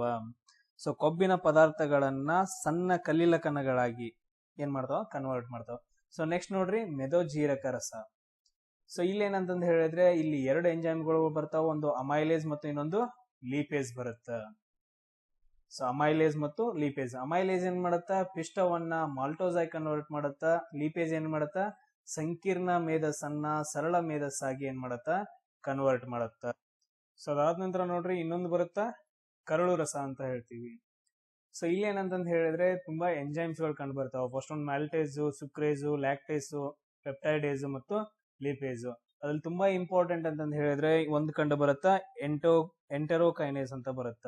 ತುಂಬಾ ಇಂಪಾರ್ಟೆಂಟ್ ಆಗುತ್ತೆ, ಇದನ್ನ ನೆನ್ಪಿಟ್ಕೊಡ್ರಿ, ಎಂಟೆರೋಕೈನೇಸ್. ಇದೇನ್ ಮಾಡತ್ತೆ ಅಂತಂದ ಹೇಳಿದ್ರೆ ಟ್ರಿಪ್ಸಿನ್ ಅನ್ನೋ ಎಂಜೈಮ್ ಅನ್ನ ಆಕ್ಟಿವೇಟ್ ಮಾಡುತ್ತೆ. ಟ್ರಿಪ್ಸಿನ್ ಅನ್ನೋ ಎಂಜೈಮ್ ಅನ್ನ ಆಕ್ಟಿವೇಟ್ ಮಾಡುತ್ತೆ. ಯಾವುದು, ಎಂಟೆರೋಕೈನೇಸ್. ಸೊ ಇಲ್ಲಿ ನೋಡ್ರಿ, ಕರುಳು ರಸದಲ್ಲಿ ಆಹಾರ ಬರುತ್ತ. ಸೊ ಕೈಮ್ ಏನಾಗತ್ತೆ ಅಂತಂದ ಹೇಳಿದ್ರೆ ಕರುಳು ರಸದಲ್ಲಿ ಬರುತ್ತ. ಅದ್ರ ಜೊತೆ ಏನಾಗತ್ತ, ಪಿತ್ತರಸ ಮತ್ತು ಮೆದೋಜೀರಕ ರಸಗಳು ಸೇರ್ತಾವ. ಇಲ್ಲಿ ನೋಡ್ರಿ, ಮಾಲ್ಟೇಸ್ ಏನ್ ಮಾಡತ್ತ ಅಂದ್ರೆ ಆಹಾರದಲ್ಲಿರುವ ಮಾಲ್ಟೋಸ್ ಅನ್ನ ಗ್ಲುಕೋಸ್ ಆಗಿ ಕನ್ವರ್ಟ್ ಮಾಡುತ್ತ. ಸುಕ್ರೇಜ್ ಏನ್ ಮಾಡತ್ತ, ಸುಕ್ರೋಸ್ ಅನ್ನ ಗ್ಲುಕೋಸ್ ಆಗಿ ಕನ್ವರ್ಟ್ ಮಾಡುತ್ತ. ಆಮೇಲೆ ಲ್ಯಾಕ್ಟೇಸ್ ಏನ್ ಮಾಡತ್ತ ಅಂದ್ರೆ ಲ್ಯಾಕ್ಟೋಸ್ ಅನ್ನ ಗ್ಲುಕೋಸ್ ಆಗಿ ಕನ್ವರ್ಟ್ ಮಾಡುತ್ತ. ಆಮೇಲೆ ಪೆಪ್ಟೈಡೇಸ್ ಎಂಜೈಮ್ ಏನ್ ಮಾಡತ್ತ, ಪಾಲಿಪೆಪ್ಟೈಡ್ಸ್ ಗಳನ್ನ ಅಮೈನೋ ಆಮ್ಲಗಳಾಗಿ, ಆಮೇಲೆ ಲೀಪೇಸ್ ಏನ್ ಮಾಡತ್ತ ಅಂತಂದ ಹೇಳಿದ್ರೆ ಕೊಬ್ಬಿನ ಪದಾರ್ಥಗಳನ್ನ ಕೊಬ್ಬಿನ ಆಮ್ಲಗಳಾಗಿ ಏನ್ ಮಾಡ್ತಾವ ಅಂತಂದ ಹೇಳಿದ್ರೆ ಕನ್ವರ್ಟ್ ಮಾಡ್ತಾವ. ಇವೆಲ್ಲ ಏನಂತಂದ ಹೇಳಿದ್ರೆ ಸಂಕೀರ್ಣ ಪದಾರ್ಥಗಳು. ಇವೆಲ್ಲ ಏನಂತಂದ ಹೇಳಿದ್ರೆ ಸರಳ ಪದಾರ್ಥಗಳು. ಸಂಕೀರ್ಣ ಪದಾರ್ಥಗಳನ್ನ ಸರಳ ಪದಾರ್ಥಗಳಾಗಿ ಈ ಎಂಜೈಮ್ಸ್ ಗಳು ಏನ್ ಮಾಡ್ತಾವ ಅಂತಂದ ಹೇಳಿದ್ರೆ ಕನ್ವರ್ಟ್ ಮಾಡ್ತಾವ. ಇದು ನಮಗೆ ತುಂಬಾ ಇಂಪಾರ್ಟೆಂಟ್ ಆಗತ್ತ, ಯಾವ್ಯಾವ ಎಂಜೈಮ್ಗಳು ಯಾವ್ಯಾವ ಪದಾರ್ಥಗಳನ್ನ ಕನ್ವರ್ಟ್ ಮಾಡ್ತಾವ ಅಂತಂದ ಹೇಳಿ. ನೋಡ್ರಿ, ಟ್ರಿಪ್ಸಿನ್ ಏನ್ ಮಾಡತ್ತ, ಇದ್ರ ಕೆಲಸ ಏನಂತಂದ ಹೇಳಿದ್ರೆ ಪ್ರೋಟೀನ್ ಗಳನ್ನ ಡೈಪೆಪ್ಟೈಡ್ ಗಳಾಗಿ ಕನ್ವರ್ಟ್ ಮಾಡುತ್ತ. ಆಹಾರದಲ್ಲಿರುವ ಪ್ರೋಟೀನ್ ಗಳನ್ನ ಡೈಪೆಪ್ಟೈಡ್ಗಳಾಗಿ ಕನ್ವರ್ಟ್ ಮಾಡುತ್ತ. ಸೊ ಇವೆಲ್ಲವೂ ಏನಾಗತ್ತ ಅಂತಂದ್ ಹೇಳಿದ್ರೆ ಸಣ್ಣ ಸಣ್ಣ ಘಟಕಗಳಾಗಿ, ಸಣ್ಣ ಸಣ್ಣ ಆಹಾರ ಕಣಗಳಾಗಿ ಏನಾಗತ್ತ, ಸಣ್ಣ ಕರುಳಿನಲ್ಲಿ ಕನ್ವರ್ಟ್ ಆಗತ್ತ. ಸೊ ಸಣ್ಣ ಕರುಳಲ್ಲಿ ಏನಾಗತ್ತ ಅಂತಂದ್ ಹೇಳಿದ್ರೆ ಇಲ್ಲಿ ನೋಡ್ರಿ, ಸೊ ನಾವು ಡಯಾಗ್ರಾಮ್ ಅಂತ ತಗೊಂಡಾಗ ಇದೇನಂತಂದ್ ಹೇಳಿದ್ರೆ ದೊಡ್ಡ ಕರಳು ಬರುತ್ತ, ಸಣ್ಣ ಕರಳದಲ್ಲಿ ಏನಂತಂದ್ ಹೇಳಿದ್ರೆ ಈ ತರ ರಚನೆ ಬರುತ್ತೆ. ಸೊ ಇವುಗಳಲ್ಲಿ ಏನಂತಂದ್ ಹೇಳಿದ್ರೆ ಈ ತರ ರಚನೆಗಳು ಕಂಡು ಬರ್ತಾವ. ವಿಲ್ಲೈಗಳ ಮೂಲಕ ಏನಂತಂದ್ ಹೇಳಿದ್ರೆ ಆಹಾರ ಕಣಗಳು ಹೀರಿಕೆ ಆಗ್ತಾವ. ತುಂಬಾ ಇಂಪಾರ್ಟೆಂಟು. ಸಣ್ಣ ಕರುಳಿನಲ್ಲಿ ಯಾವ ಆಹಾರ ಕಣಗಳು ಯಾವುದರ ಮೂಲಕ ಹೀರಿಕೆ ಆಗ್ತಾವ ಅಂತಂದ್ ಹೇಳಿದ್ರೆ ಸಣ್ಣ ಸಣ್ಣ ರಚನೆಗಳಾದ ವಿಲ್ಲೈಗಳ ಮೂಲಕ ಏನಾಗತ್ತ ಅಂತಂದ್ ಹೇಳಿದ್ರೆ ಆಹಾರವು ಹೀರಿಕೆ ಆಗತ್ತ. ತುಂಬಾ ಇಂಪಾರ್ಟೆಂಟ್ ಆಗತ್ತ, ನೆನ್ಪಿಟ್ಕೊಳ್ರಿ.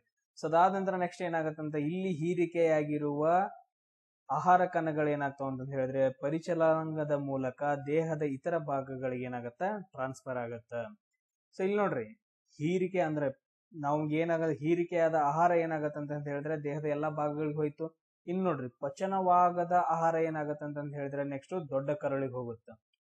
ಈ ದೊಡ್ಡ ಕರಳಲ್ಲಿ ಏನಾಗತ್ತೆ ಅಂತಂದ್ ಹೇಳಿದ್ರೆ ನೀರು ಮತ್ತು ಖನಿಜಾಂಶಗಳು ಮತ್ತು ಕೆಲವು ಔಷಧಗಳು ಏನಾಗ್ತಾವ ಅಂತಂದ್ ಹೇಳಿದ್ರೆ ದೊಡ್ಡ ಕರುಳಿನಲ್ಲಿ ಏನಾಗತ್ತ, ಹೀರಿಕೆ ಆಗತ್ತ.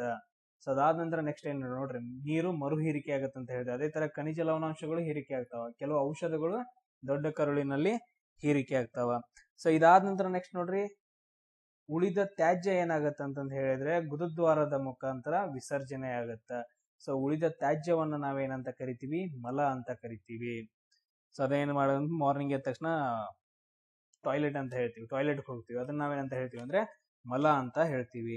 ಸೊ ನೋಡ್ರಿ, ಸೊ ಈ ತರ ಏನಂತಂತ ಹೇಳಿದ್ರೆ ಇದು ಪ್ರೊಸೆಸ್ ಕಂಟಿನ್ಯೂಷನ್ ಆಗ್ತಾ ಇರುತ್ತೆ. ಇಲ್ಲೊಂದು ಕ್ವಶನ್ ಕೇಳಿದಾರ, ಇಲ್ಲಿ ನೋಡ್ರಿ. ಸೊ ಹೀರಿಕೆಯಾಗದ ಆಹಾರ ಏನಾಗತ್ತೆ ಅಂತಂದ್ ಹೇಳಿದ್ರೆ ಈ ತರ ಬರ್ತಾ ಇರುತ್ತೆ.